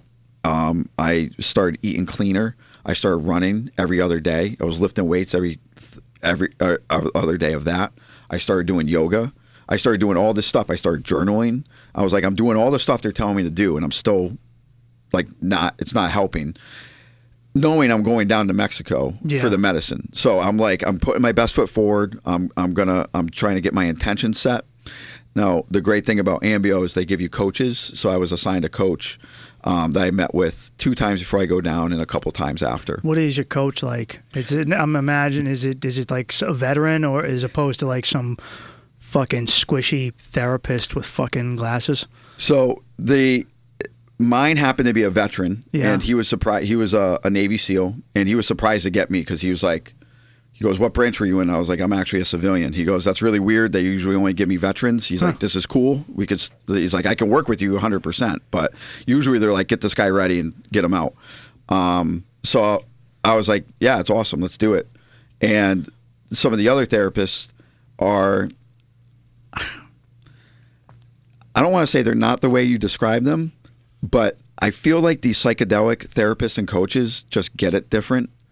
They truly understand that people are healing from trauma, and you're taking medicine that's going to help integration and help you heal, as opposed to, well, how do you want to feel about your babysitter kissing you? Yeah, or a Band-Aid over a wound. Yeah, they're just looking at it like, yeah, your trauma is your trauma. It's fucking legit. And also recognizing like, yeah, that is trauma, not being how do you feel about it. And now it's like, we're going to use the medicine to explore that, and we're going to work with you on making sure you get the best out of it. So it was and you talk to other people in the program too. They always have these group meetings that we could go zoom in on and then talk to people on the side. So I kind of got a feel for other people's, coaches and their the people they were working with. Were you one-on-one with this guy, or was he coaching you and a few other people? I was just one-on-one with him. And do they take Ibogaine with you, or do you take it and then you go talk to them about what happened the next day, or they will look over you? So the coach I had was just a before and after. So he was like, this is what you're going to, gave me the whole rundown. Was like, if I was to do it again, this is what I would have wanted to know ahead of time. And gave me the whole rundown on what to expect, and then also helped me set my intentions, and also make a distinction of intentions versus expectations, which is a huge one. Like, that being, some people will take medicine or psychedelics and be expecting to see God or an angel, and they don't, and they're disappointed. It's like, well, that's an expectation. Yeah. Like, your intention is like, I want to go in and be open to seeing things. Yeah. And that is, you're intending to do that, as opposed to like, I'm going to go in and I'm going to do this. That's an expectation, and you're already kind of setting yourself up to fail. So he was really instrumental in helping steer that, because he had been through the medicine a couple years earlier. And it was funny because one of the last times I met him, I was in a really bad, it was like, I was about a week away. It might have been the day I was in the ice bath or right around there. And I was like really fucking mad. I was like in a bad spot, and he could tell, like even over Zoom. He's like, man, I feel like you got something going on. Like, let's just do a quick meditation. And I was telling him, I was like, listen, I'm putting faith in this medicine. I'm putting faith in doing the process. But like, as of now, it's like, what the fuck's the point? And he was just like, it kind of had this like all right, well, I'm going to see you on the other side. And it was just kind of part of me was just like, yeah, whatever. He doesn't get it. You know, he's just kind of, and then once I got through the other side, I was like, oh, now I see. Because he just knew. Yeah. You know what to expect. Yeah. So how was, so where'd you take it? They give you like a room, you get a bed and a toilet to puke and shit in? How does it work? Are you with other people? Are you alone? Yeah, so this one, they keep it pretty close to like, you know, the way that it's always been done, I think, you know, as much as they can. The thing with Ibogaine is they have to monitor your heart rate. Yeah. Because it can cause an arrhythmia. So that's like one of the downsides to Ibogaine. Now, that's something that can be mitigated by just properly screening people and making sure they're not risk for it. Yeah. But you're on an EKG machine or a cardiac monitor the whole time. Really? Yeah. That would freak me out. I guess maybe I get used to it, but you don't even notice. Yeah. Honestly, you know. So you're just. I'm not sure if you've ever been hooked up to one in a hospital. Yeah, I had my head split open with a brick. Yeah. So it was one of those times I almost. One of the times I nearly died when I was drinking. I think I put on one. So you don't even know it's there. What was I saying? Cardiac monitoring. Yeah. So you you don't even, up to the machine. You don't even notice. So the way they do it there, when you're actually taking the Ibogaine, is it's in a room set up like a yoga studio, or it looks like a yoga studio, and everybody has a mat on the floor, so they're not worrying about you falling out, because one of the side effects of Ibogaine, or the effects of Ibogaine, is you become very ataxic, which is like very shaky. You get the shakes. You like, you ever see somebody with Parkinson's? Yeah. Like how bad they shake? Yeah. Like that can happen with Ibogaine. So you're very unsteady on your feet if you have to go to the bathroom or something. Oh, it'd be horrible if you shit on yourself. Yeah. Which I thought I was going to. Which they didn't tell me about. They told me about the purging, but I wasn't expecting the shitting myself part. That's yeah. They don't. With the purging, everyone expects it to come out the front end. But Yeah. So, on my last experience with ayahuasca, I couldn't puke. I could not puke, and it hurt. It hurt a lot. And what happened is that the first time I did it, you know, I puked a shit ton, and I shit a little. Now this time, because I wasn't puking up the fucking ayahuasca, it was going through my whole system, and then I'm just fucking shitting, just tripping balls, just diarrhea blasting. Oh man, I was like, I'd rather puke. Yeah. I'd much rather puke. I don't know, man. I hate puking.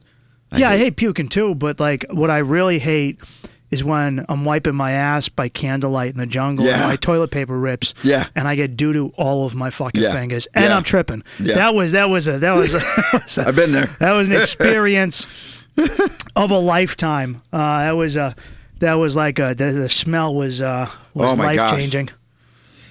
So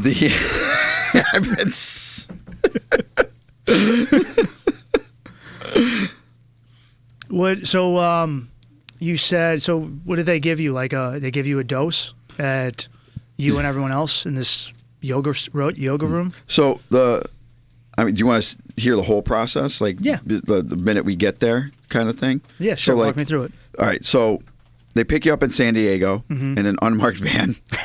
They get you across the border. And then we go to a house that's set up just for us. It's great. They have cooks there, medical staff, 24 hours. Everybody, I was sharing a room, but some of the rooms are private. And then they have the yoga studio that you're going to do everything in. The first day we end up going off property to I believe it's called a mezcal, which is like a traditional Mexican sweat lodge. All right. So that's kind of the beginning of all this. So you do the sweat lodge. We come back, they end up giving us massages, IV rehydration.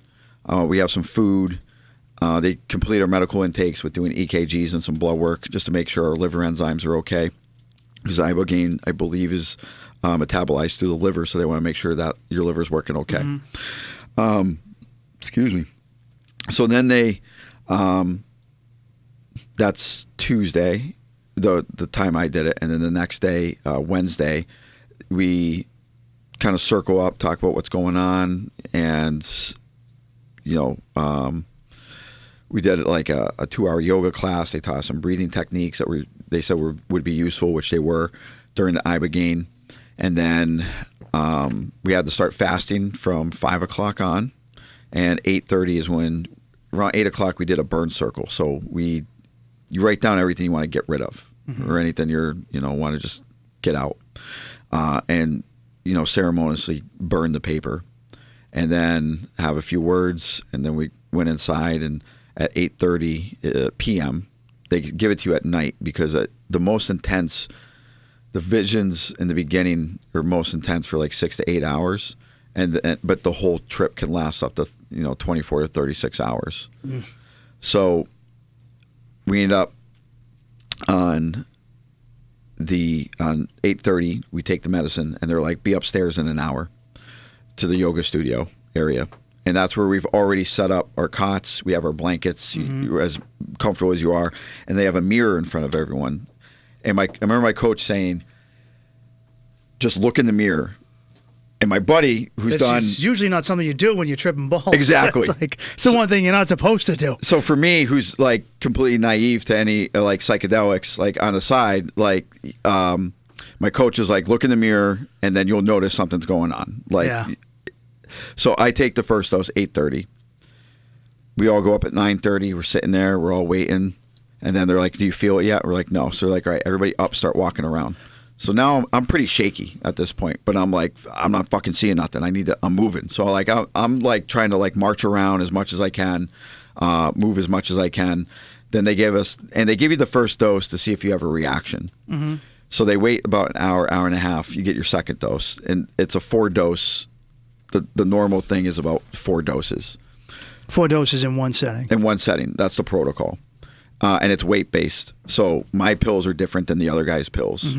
So you don't taste it. It's not a liquid. It's a pill. It's a pill, yeah. Okay. So we get the second dose. I'm like, nothing. Third dose, I'm like, now I feel like I'm going to shit myself. Guys are puking. And then you start, because somebody else is puking, makes me want to start puking. Yeah. So I'm breathing, trying not to puke. Now I'm like... Wait, do you guys have bucket? What are you puking in? Buckets? A little bucket. Okay. Yeah. So we got these little buckets. We're fasting, so there's nothing in us to throw up. And we're puking.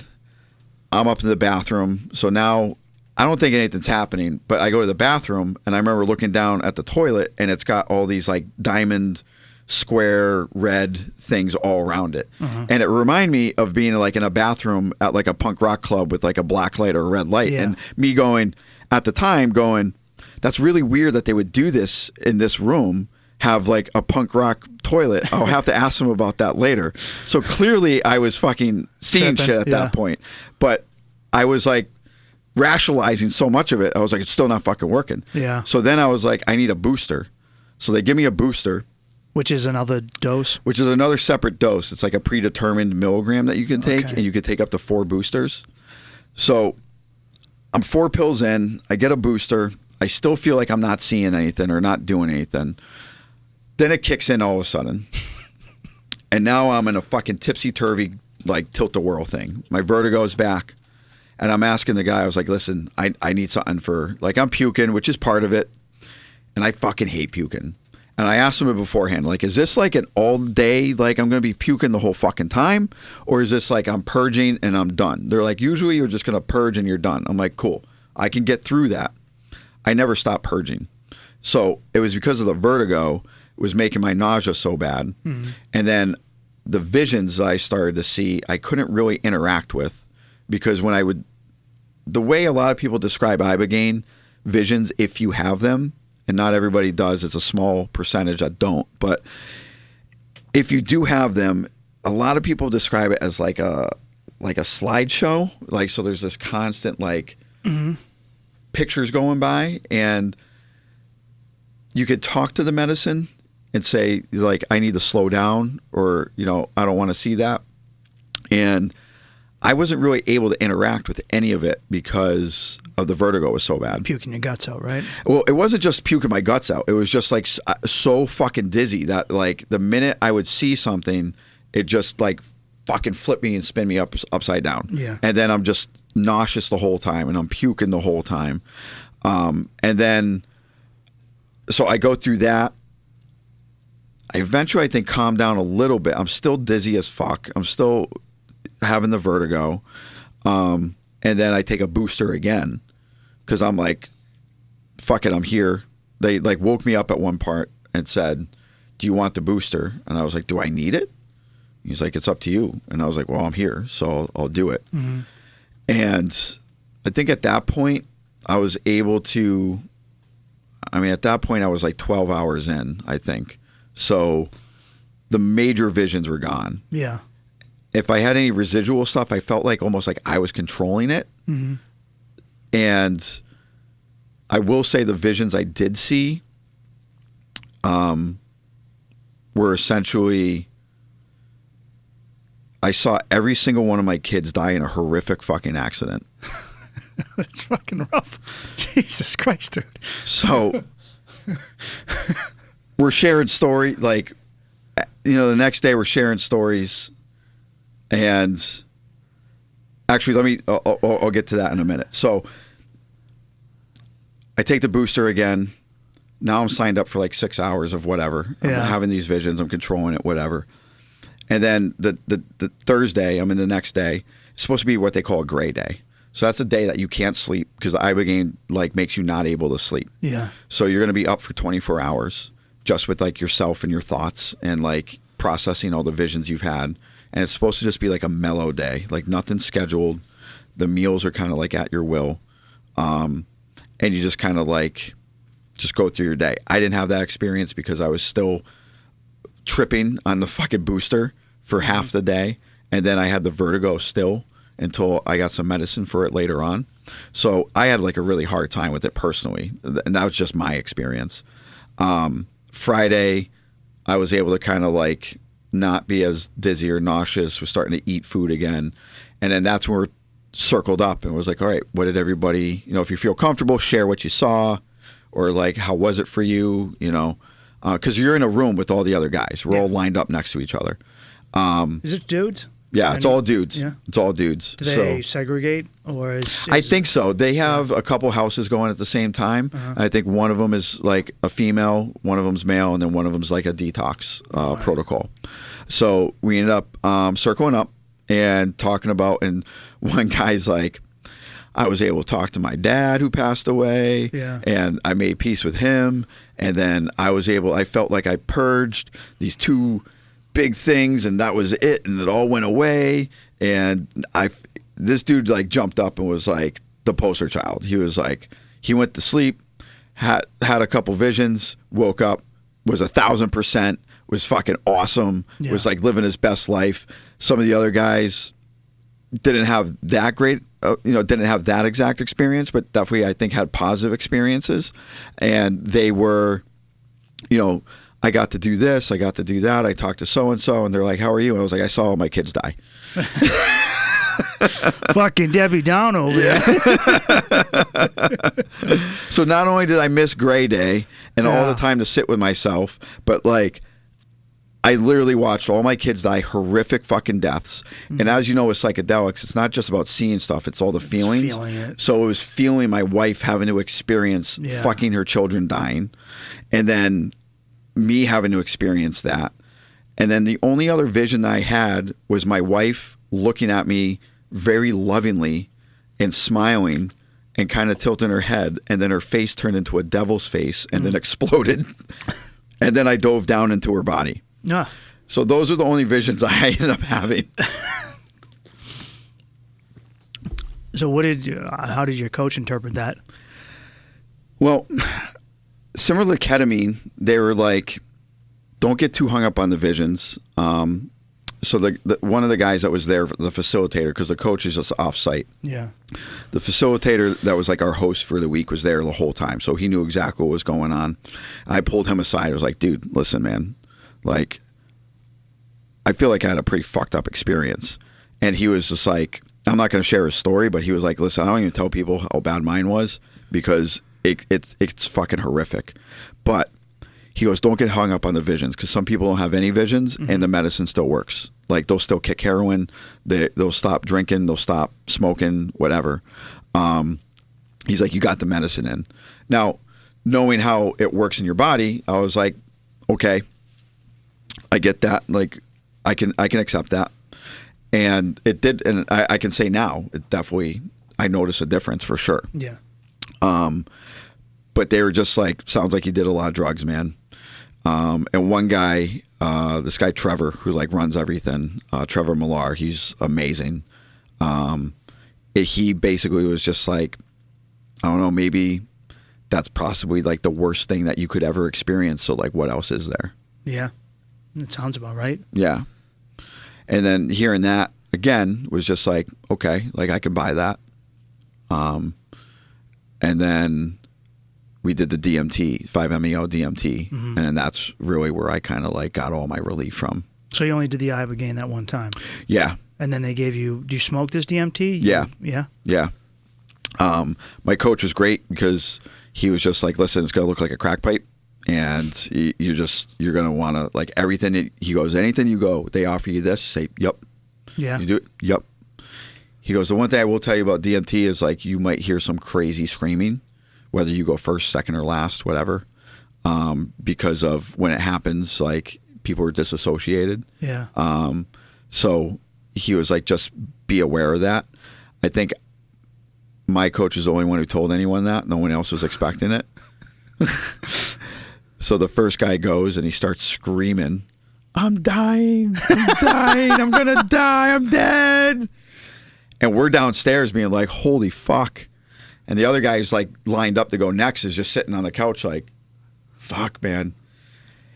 And then he comes out and they told us, don't share your experience with each other, just kind of like let everybody have the experience. So he ends up coming down. He's got this like look of like, like this amazing, like just feel good look. And we're like, how you feeling, man? He's like, I feel great. We're like, you feel like you were dying or anything? He's like, no, man, it was beautiful. We're like, you were screaming so fucking loud that like we could hear you from like 2 floors down. Yeah. And he was like, he thought we were fucking with him. And he was like, that's why my throat hurts. But he had a great experience. So still nervous, about doing it because hearing that and then hearing the stories of like everyone says it feels like you're dying. So, you're not going to, but you still like, you have to experience that. So whatever reason that guy got picked to go first, so-and-so was picked to go second and then third and whatever. So, I was towards the tail end, and then when it came down to me and another guy, I just had, how the universe just puts stuff out to you, and whether you pick it up or not. And I was just had this feeling like go last. Yeah. So, I go in, and the facilitator that was doing it was amazing. They have all these mattresses laid down, and they have he was playing this flute music, and then he also plays the flute himself. Oh. So it's just like if you put flute music on right now, it's like I would just start crying. Like it's like so like Pavlovian, or whatever that is. Like if I hear that, like it just sends me right back to there. So I do the DMT, and somebody was asking me to really describe it, and it was just saw the geometric shapes like everybody sees. I saw like these blue, purple, and white diamonds, kind of like those posters that are melting. And I remember taking a breath and just letting it out, and that's really when I felt like this kind of like floating sensation, like I really let go. And it just felt like this floating and warm in the womb love with this white, surrounded by white light, and just thinking like, if this is death, this is okay. Yeah. There's nothing to be afraid of, and this is like the most beautiful, perfect thing that I could ever experience, that I want all my loved ones to feel this. That it was just beautiful. And I started to cry because I was able to finally feel like my heart open. And then I came to, and the facilitator was right there, and he was amazing. And he was just talking to me and, telling me like how much he loved me, and just being there in like such a good way. And he goes, you feeling okay? He's like, all right, why don't you get some fruit? And I remember maybe a podcast or something, or somebody. I remember hearing somebody like, if you're going to go again, don't eat the fruit, because they have like all this amazing fruit right afterwards to get something, because you're fasting at this point. So he was like, I go, if I go again, can I eat the fruit if I go again? He goes, you want to go again? I was like, yeah. Put me back in, baby. Yeah. I want to die again. Yeah. Like, so he goes, let's do it. He sat me up. I hit again, went back down, same thing, and then just started wailing. Yeah. I just started crying like this and I saw my heart like this ball of white, pure energy, light, just open. And I felt like any kind of encasement of my heart was like blasted away. And I felt like I was talking to my true self again, and hearing my true voice and feeling that I could actually be loved and feel love, and that all my traumas were not my fault, and that it didn't make me a bad person, and that my family loved me, and I loved them. And it was just beautiful. And I was just like, basically tearful for the next like 2 days, because I had this like final release. You get that transcendental love experience. Yeah. Just love in its purest form. Yeah. Yeah, it's something special. You never realize how good it really is. And like it's better than any fucking drug. Anything, and it's just beautiful. And they say you release DMT when mothers give birth, and then at the time of your death. So that kind of tracks with that feeling of like, you feel like you see God, you see the white light, the tunnel, you feel like you're part of the universe. Yeah, I saw the white light myself. Yeah. And that was, that was like probably the closest I've ever felt to that was like when my kids were born. Yeah. When they come right out, and there's like nothing you can love more than that. And that was like a close second. Would you say it brought that back? Like it put it in focus again? I think it allowed me to put that in focus again. Yeah. Because part of it, I try not to look too much in. So it's an amazing spiritual experience. But sometimes you know too much for your own good. Yeah. So I'm like, okay, I feel like I'm floating because my serotonin 1A receptors are being hit and flow with serotonin. So you know exactly the science behind it, and sometimes it's good to just Santa Claus yourself. Go that there's presents here, and Santa Claus brought them, and because there's guys that don't know that. Yeah, most people don't know that, and you're like, I fucking felt God. I felt like I was floating, and then here I am going, well, that's because these certain receptors were hit, and that's why you're feeling, that's why you saw this, and that's why you did that. So having to like remember that even though I can rationalize and I can explain away a lot of stuff, there's still a portion of that that's like unexplainable. So not to take away from it, and because for our bodies to be able to do that, and the chemicals that are in us, and like the nanoseconds of like the millions of electrical responses in our body, like is just too perfect to say that we just sprang up from a single cell amoeba in the ocean somewhere, and how vast our universe is. I still have a hard time if I believe in God or what, and I know from what I'm saying, it sounds like I believe in God. It sounds like you just might think there's something. There's something, yeah. People get hung up on that word. Yeah. Because the word means something. Yeah. When you say the G-O-D, when you say God, you're like, I used to picture an old man with a white beard in the clouds, which was a Christian reinterpretation of Zeus. Yep. Or Jupiter from the Romans, from Zeus from the Greeks, which I'm sure they got it from someone previously, which is just that old people are wiser and they're protectors. Old men would run the tribes.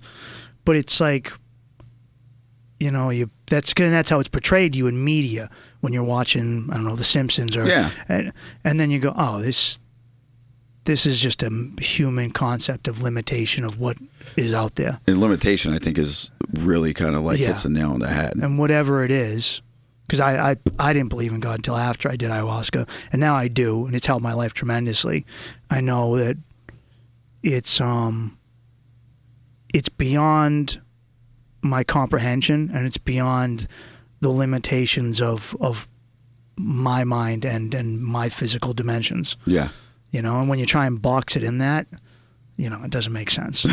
When you accept that it's out there on a different plane and it's bigger, it makes it you can tangibly conceptualize it. Yeah. Yeah. It's the way it was described to me was you're a single raindrop and you're about to be dropped in the ocean. Yeah. You felt like a feeling of I'm in something bigger. Yeah. And so I felt a feeling of the universe itself is God. And we exist in it as it exists in us, as the way cells exist in our bodies. Yeah. And I exist in God as the way a cell does in a body. You know, but he's aware of me. I'm aware of him.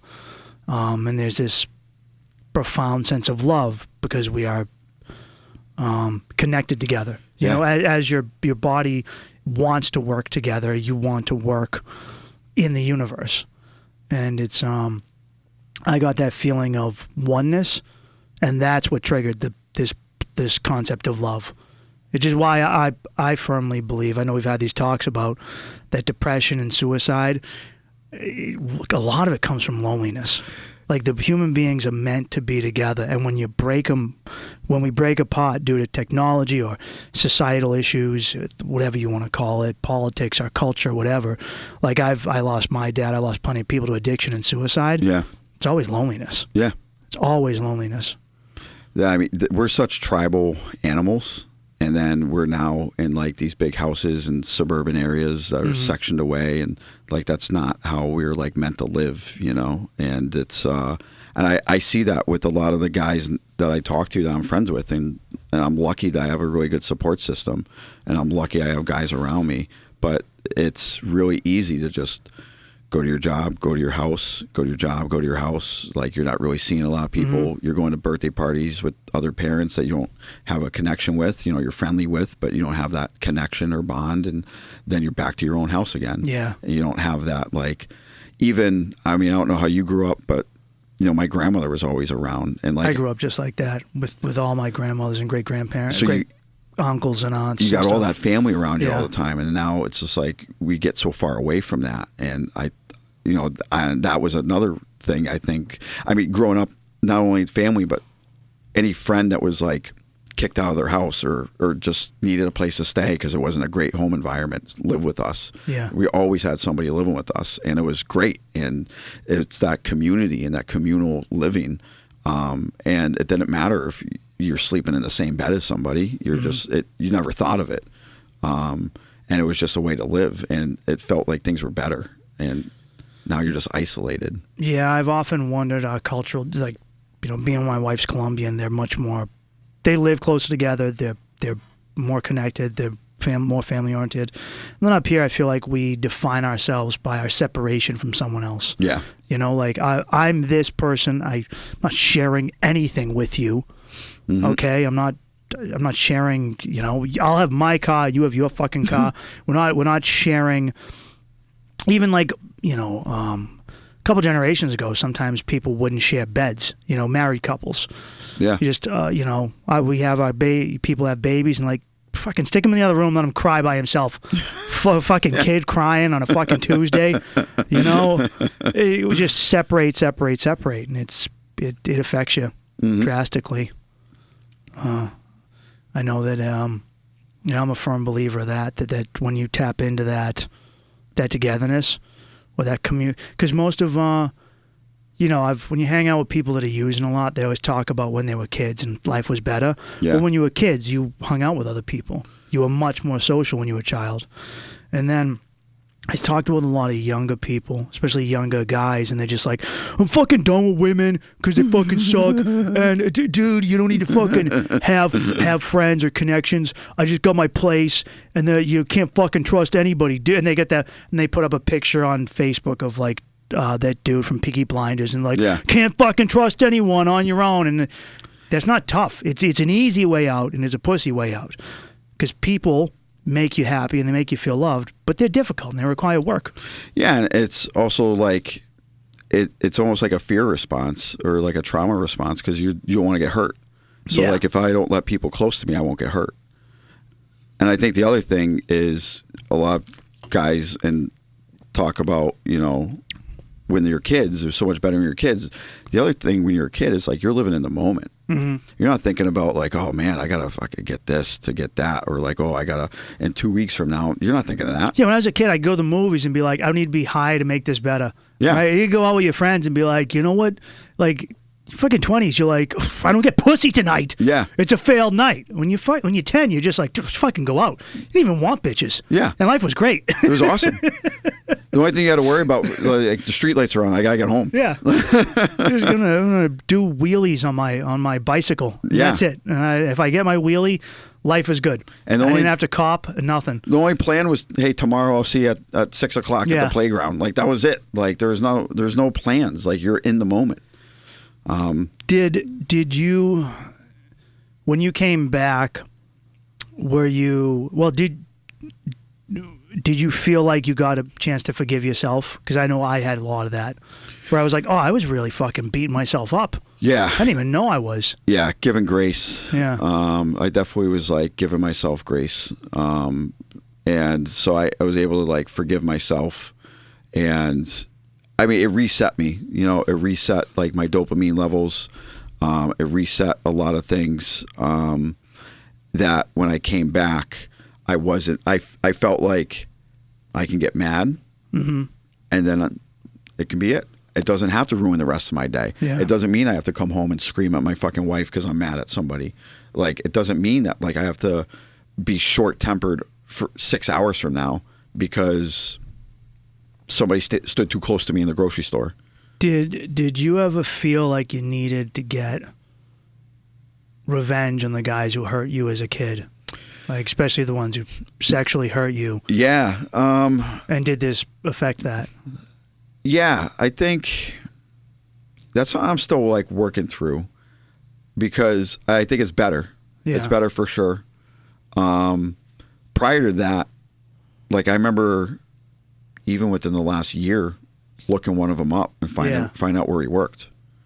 And it was a grocery store and I was like, oh, I could just go there when he's working. Like I know what he looks like. Like I could just go. It wasn't to be, I think I have enough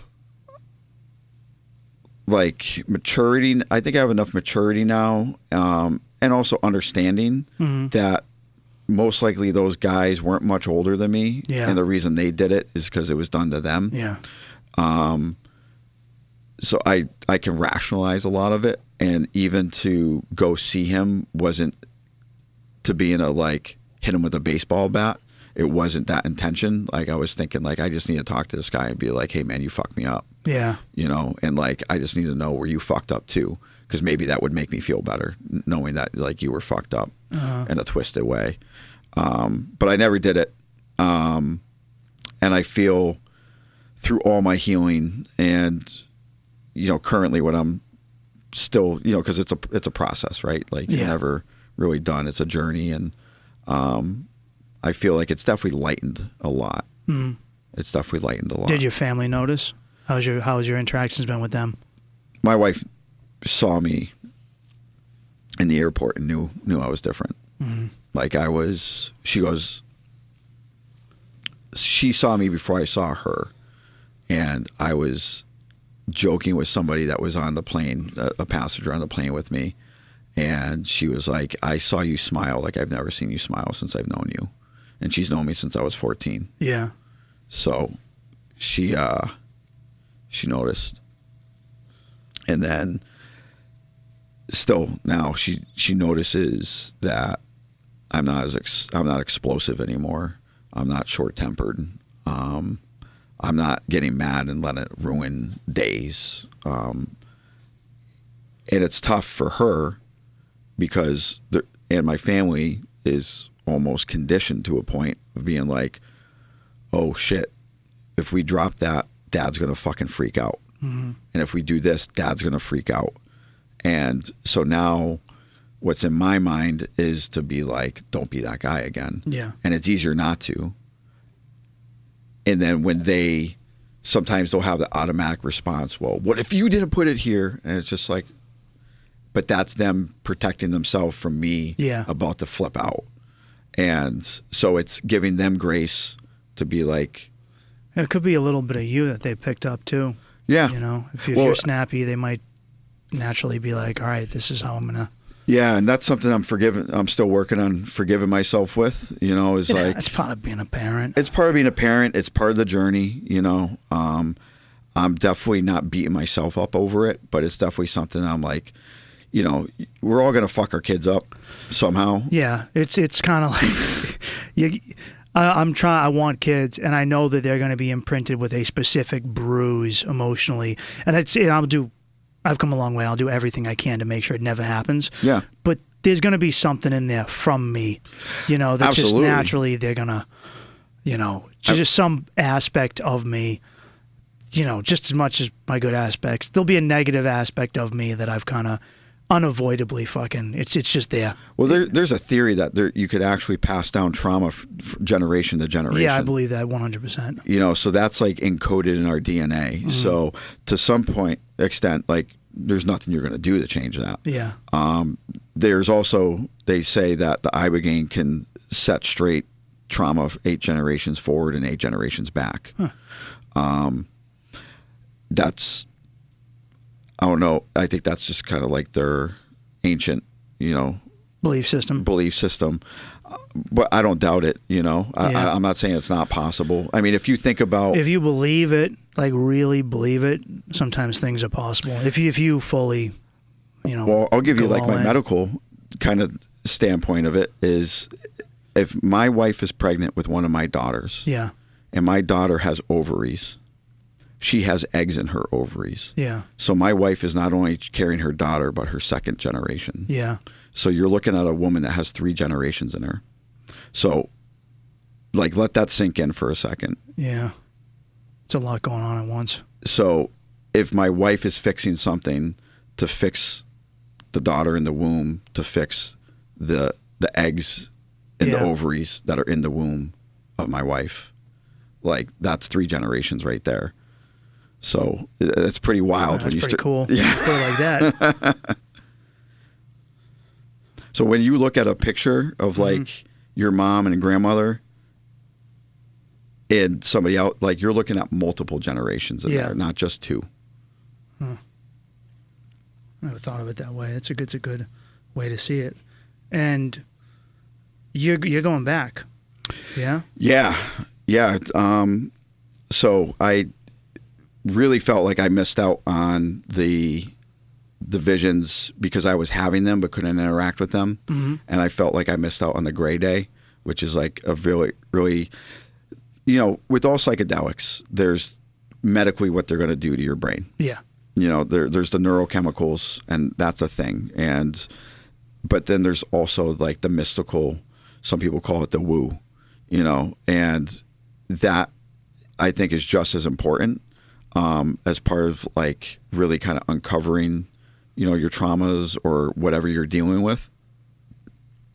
And I feel like I really didn't get that the first time around. So reached out, and I think I'm going to be going back probably, I think in a couple months. I don't want to like jump back in. Sometimes it takes time. Like I know when I've done ayahuasca, I did it multiple times, and if I had just left it the first time, it would, or even the second time, it wouldn't have done anything for me. Yeah, it's every time it's taken me to the third time, and like taking higher doses and not sleeping at night, and doing back-to-back nights, and then some people take it fucking once, and they're just like, all right, I'm good. Yeah. You know, there's no rhyme or reason, because it's not it interacts with the part of you that's your soul.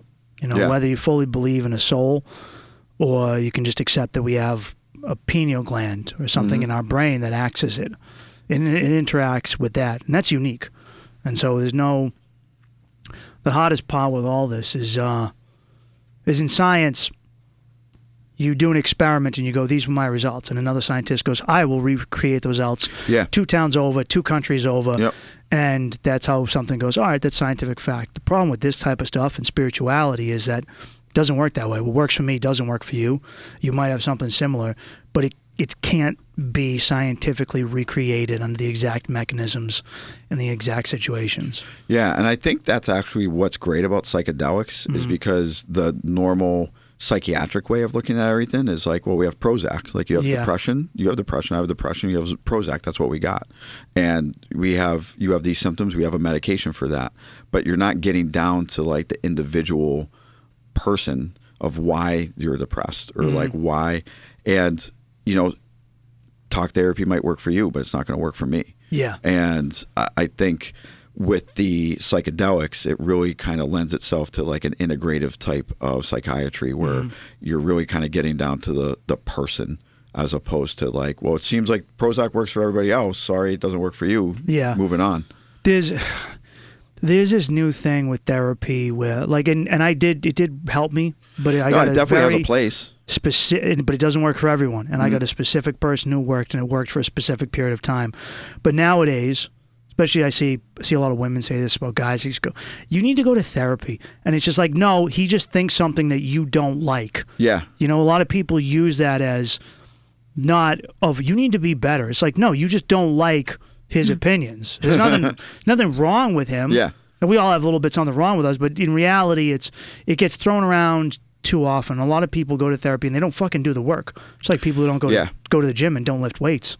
I mean, that's a huge thing with like the Ibogaine will take somebody who's been a heroin user for 30 years and they'll never want to do heroin again. Yeah. But it's a choice.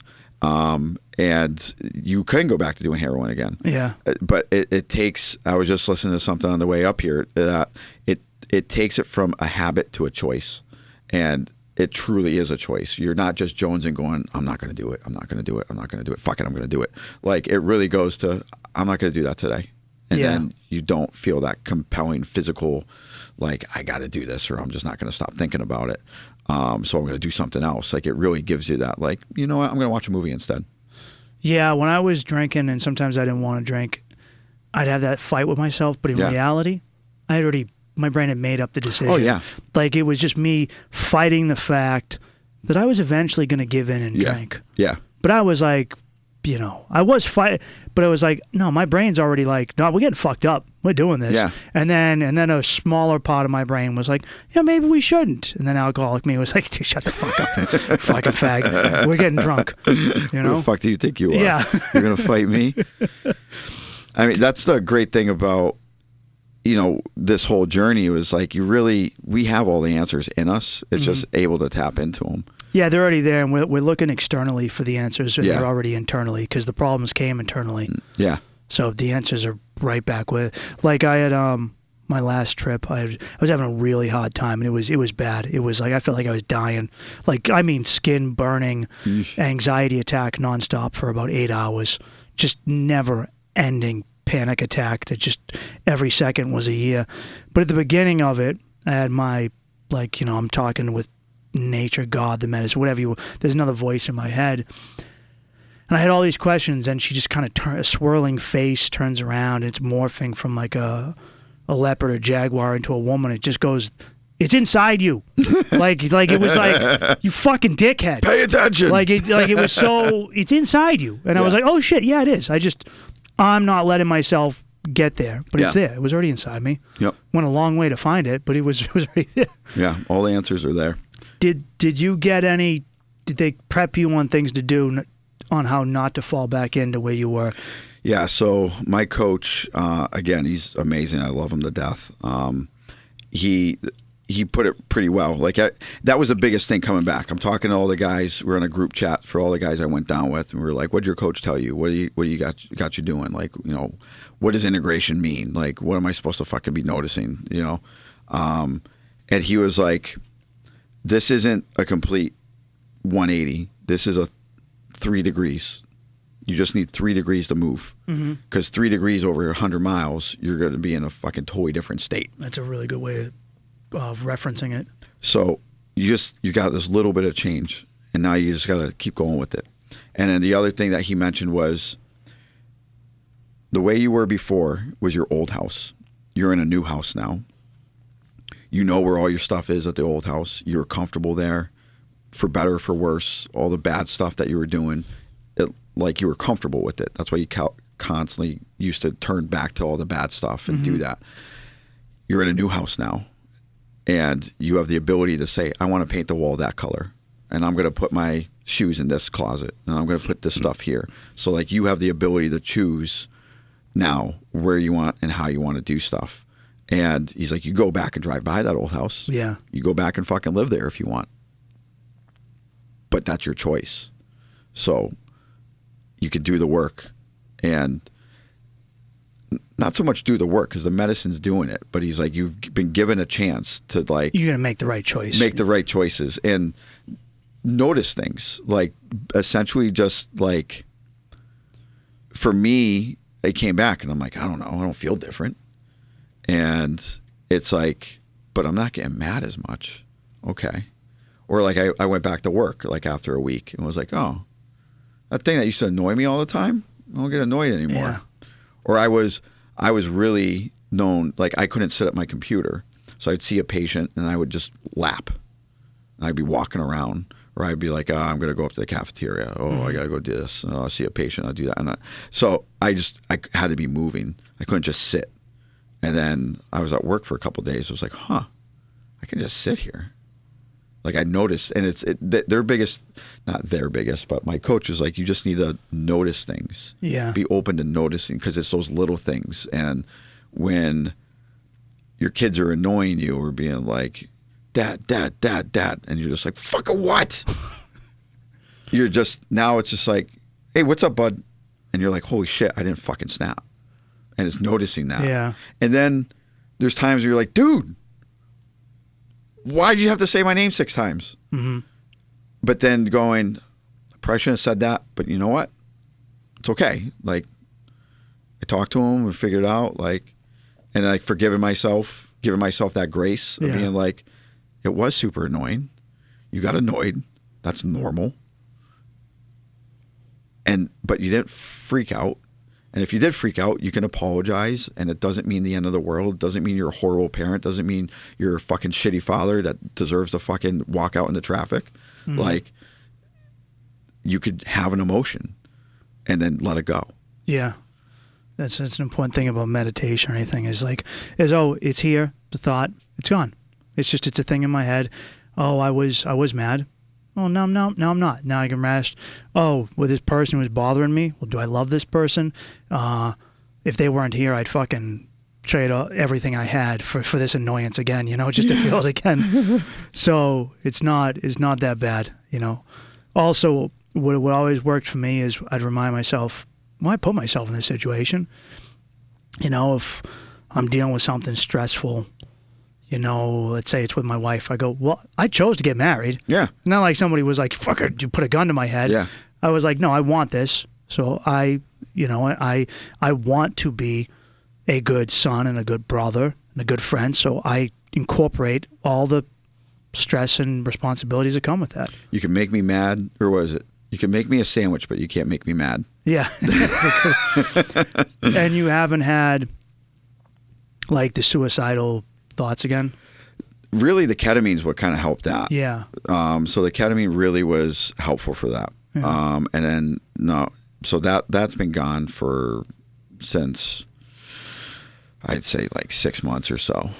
But it was really what I was always beating myself up the most was just like I couldn't feel love, which turned out as anger, and I was explosive. And I was just like white knuckling all the time. So like my whole day was just trying not to explode, which is no way to live. And then it explodes at like, for something minute that doesn't matter. And that was never a part of it, Yeah. I get those a lot online where somebody will just be on one of my social media pages and they just fucking trash me. And I just go, this isn't about me. Yeah. I'm just a dude that you're fucking throwing it at. But this ain't got nothing. This is good. This is a whole lifetime of shit. Yeah. Also, thanks for fucking bringing attention to my page. Yeah. Jackass. But go work it out. It's amazing when you can change your perspective like that. When you have that empathy and love for people, and you have that ability to go, to just be like, they're having a bad day. Mm-hmm. Like, that guy cut me off. He didn't cut me off. He was just moving his car over, and I happened to be there. He didn't personally be like, I'm making sure Mike Bain's fucking having a bad day. Sometimes it feels that way, though. Yeah, it does. Sometimes it feels like it's very specific. Especially when they're like, hey, Mike Bain. Yeah, when they say my name and flip me off. But it's like that perspective of like, this isn't all about me, Yeah. It's just not, I'm not the only person here. And people... Well, it's that feeling of being a part of something greater. There you get a feeling of a smallness. Yeah. And it's a good thing, because we all in our society are like, I need to be this giant, unique thing, especially with social media and fame. Yeah. I need to be like, and I don't feel that anymore. I did when I was in my early days of comedy. This fucking, this thing, look at me. I'm, no one else is like me. And now I'm just like, no, I'm just I'm just an upright ape. Yeah. Moseys around and gets angry and afraid and wants to fucking hump shit. And there's a lot just like me. It feels a lot better for whatever reason when I think that way. Well, I think like anything, it's just a community, you know? It's just like seeing somebody, I don't want to see people hurting, but it's just like, oh, it's nice to know that bothers you too. So it's not just me. We get, again, stuck in our head and like think everything's about us. And we're like, oh, like I wasn't the only one that was hurt by that. Like that, oh, that's how that affects you? Like, and I think, that's why it's always so great about talking to other people and like just I'm very open with everyone, almost to a fault. And it's like, I just feel like it's a responsibility to everyone else to like, because again, like you look at me, you're like, well, dude's got a fucking house. He's got kids. He's got a fucking great job. He's got this. And you'd be like, but I got a lot of fucking stuff I was dealing with. Yeah. And that happens with social media. Like, right? Everything looks perfect. It's a fucking lie. It all is. It's a, hey, here's, like, I used to do this thing where I would post stuff that wasn't like me at my best. And people be like, what the fuck is this? And I go, it's not all.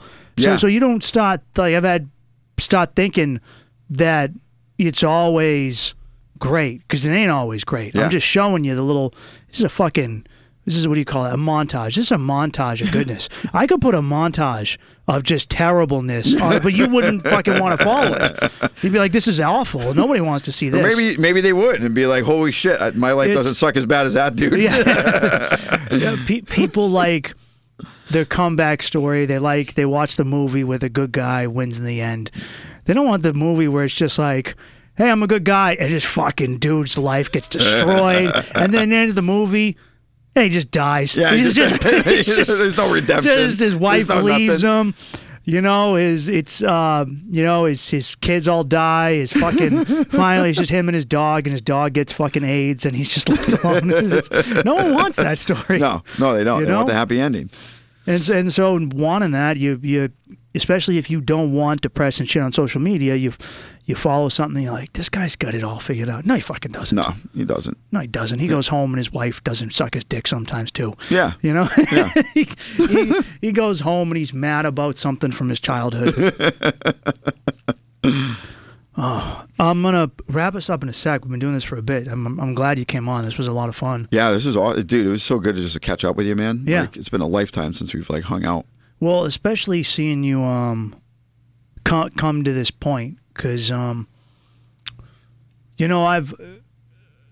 talked. I put this show out here, and I've talked a lot about my own stuff, and I've had people talk to me, vice versa, which I think is a benefit of being open. Is people be like, oh, this person, it's not just me that has got this horrible thing inside me that I'm dealing with, and someone else kind of gets it, and if they can do it, I can do it too, and it makes it more attainable. But I've talked with people, and it's, dude, it's it's fucking prolific. The whole fucking killing yourself or overdosing or drinking yourself to death. It's a lot. Yeah, like it gets people's attention. It's a lot, and I'm just like, it's always. I feel like I see, just in my personal life, more people succumbing to it than I see getting over it. Yeah. So whenever I can see someone who is getting over it, it's a amazing relief. Because we sat down before we came here, we went over all the guys you worked with and the amount of them that are dead. Yeah. And it's almost every single one of them is self-inflicted. Yep. And so it's like the numbers are not on our side right now. No. Dude. It's so I'm happy for you. Thanks, I'm really happy to hear that. I'm glad you're on the other side of it. And so you'd say all in all, this was the thing that pushed you over between the ketamine, the Ibogaine, and the DMT. Yeah, 100%. After a lifetime of trying to different things, traditional therapy, ice baths, and Prozac. Yeah, man. It really it released that like white knuckle feeling. Like I'm not just tensed up and constantly pushing stuff down. It released that, and I felt like I was talking to myself for the first time in forever. I could say, I love you, Ryan. I love you, Ryan. And I can hear that. And it's worth puking and shitting yourself over, isn't it? It is. Yeah, it is. And I'm going to go back. Yeah. So I always tell people after that first time when I did ayahuasca, I go, if I could bottle this, what I'm feeling right now, and I could sell it, I'd be the richest man in the history of the human race, because there's not a person in there who wouldn't drink this every fucking day. It's that fucking good. And even if you drank it and you went, you puked and shit your pants real quick, you do it every fucking day. I promise you, it was that good. Yeah. Yeah. To get the release of, and again, it's a journey, and I'm still, unraveling things, and it's a work in progress, but to get that reset and the ability to talk to myself and kind of open up and feel that love, and 1,000% worth it. What were the names of would you mind sharing the names of where you went to in Mexico and the place in CT where you did the ketamine? Yeah, in Mexico it's called Ambio. Yeah. It might even be Ambio Life Sciences, but it's under Ambio, and we could probably link it later. That's where I went in for the Ibogaine and the 5-MeO DMT. And the place in Connecticut, I don't remember the name of it. I can give it to you later. All right. To look it up. I imagine you were disassociating a lot back then. Well, thanks for coming on, dude. Yeah, thanks for having me, man. Thanks for sharing this. This was great. Anything else you want to say before we take off? I don't know, man. Thank you for putting your stuff out on Instagram and all your social media stuff, because really, like you did in the ayahuasca, and hearing your story kind of hit it home for me, having somebody like yourself that's like a blue collar guy that we work construction together, that was going to a jungle in fucking Colombia and doing psychedelics and being like, it changed my life. It was like, I can get on board with that. Like, that's my guy. I wouldn't have found my wife without it. I wouldn't have dude, I couldn't have imagined being in a committed relationship. Yeah. Like, I know it's like, it sounds dude, awful, I don't know how I stayed in one. I remember being like, what am I going to do? Just not fuck other bitches? Am I going to? And then I was like, oh, I'm part of this greater thing. I have a moral arrow for me, for God, for my family, and now for this woman I've met. Yeah. I wouldn't have had that if I didn't do it. Yeah. Now, who knows? Some people don't need that, and I think that's awesome that they don't. Some guys can get it without it, but for those of us, on the darker side of the spectrum, sometimes it takes a bigger dose to shock you into it. Some guys can they tap into it right away. So, there is hope, there is a way, but it's not a just, oh, I did it and I'm fixed. No, and I don't want anyone to think that. No, it's not. I mean, it definitely, for me, it hits the reset button. It definitely is helpful, but it's a part of the journey. It's just a tool in the box. You still got to do the work. Yeah. You got to notice those things every day, because because otherwise you're gonna be like, I don't feel any fucking different. I'm not. How come I'm not happy? Like, it's not a magic bullet. None of it is. So I think that's important for people to know. Like, it's definitely helpful, but you gotta work it. I think I'm on there. Thanks, dude. All right. Thanks for coming on. Thanks, brother.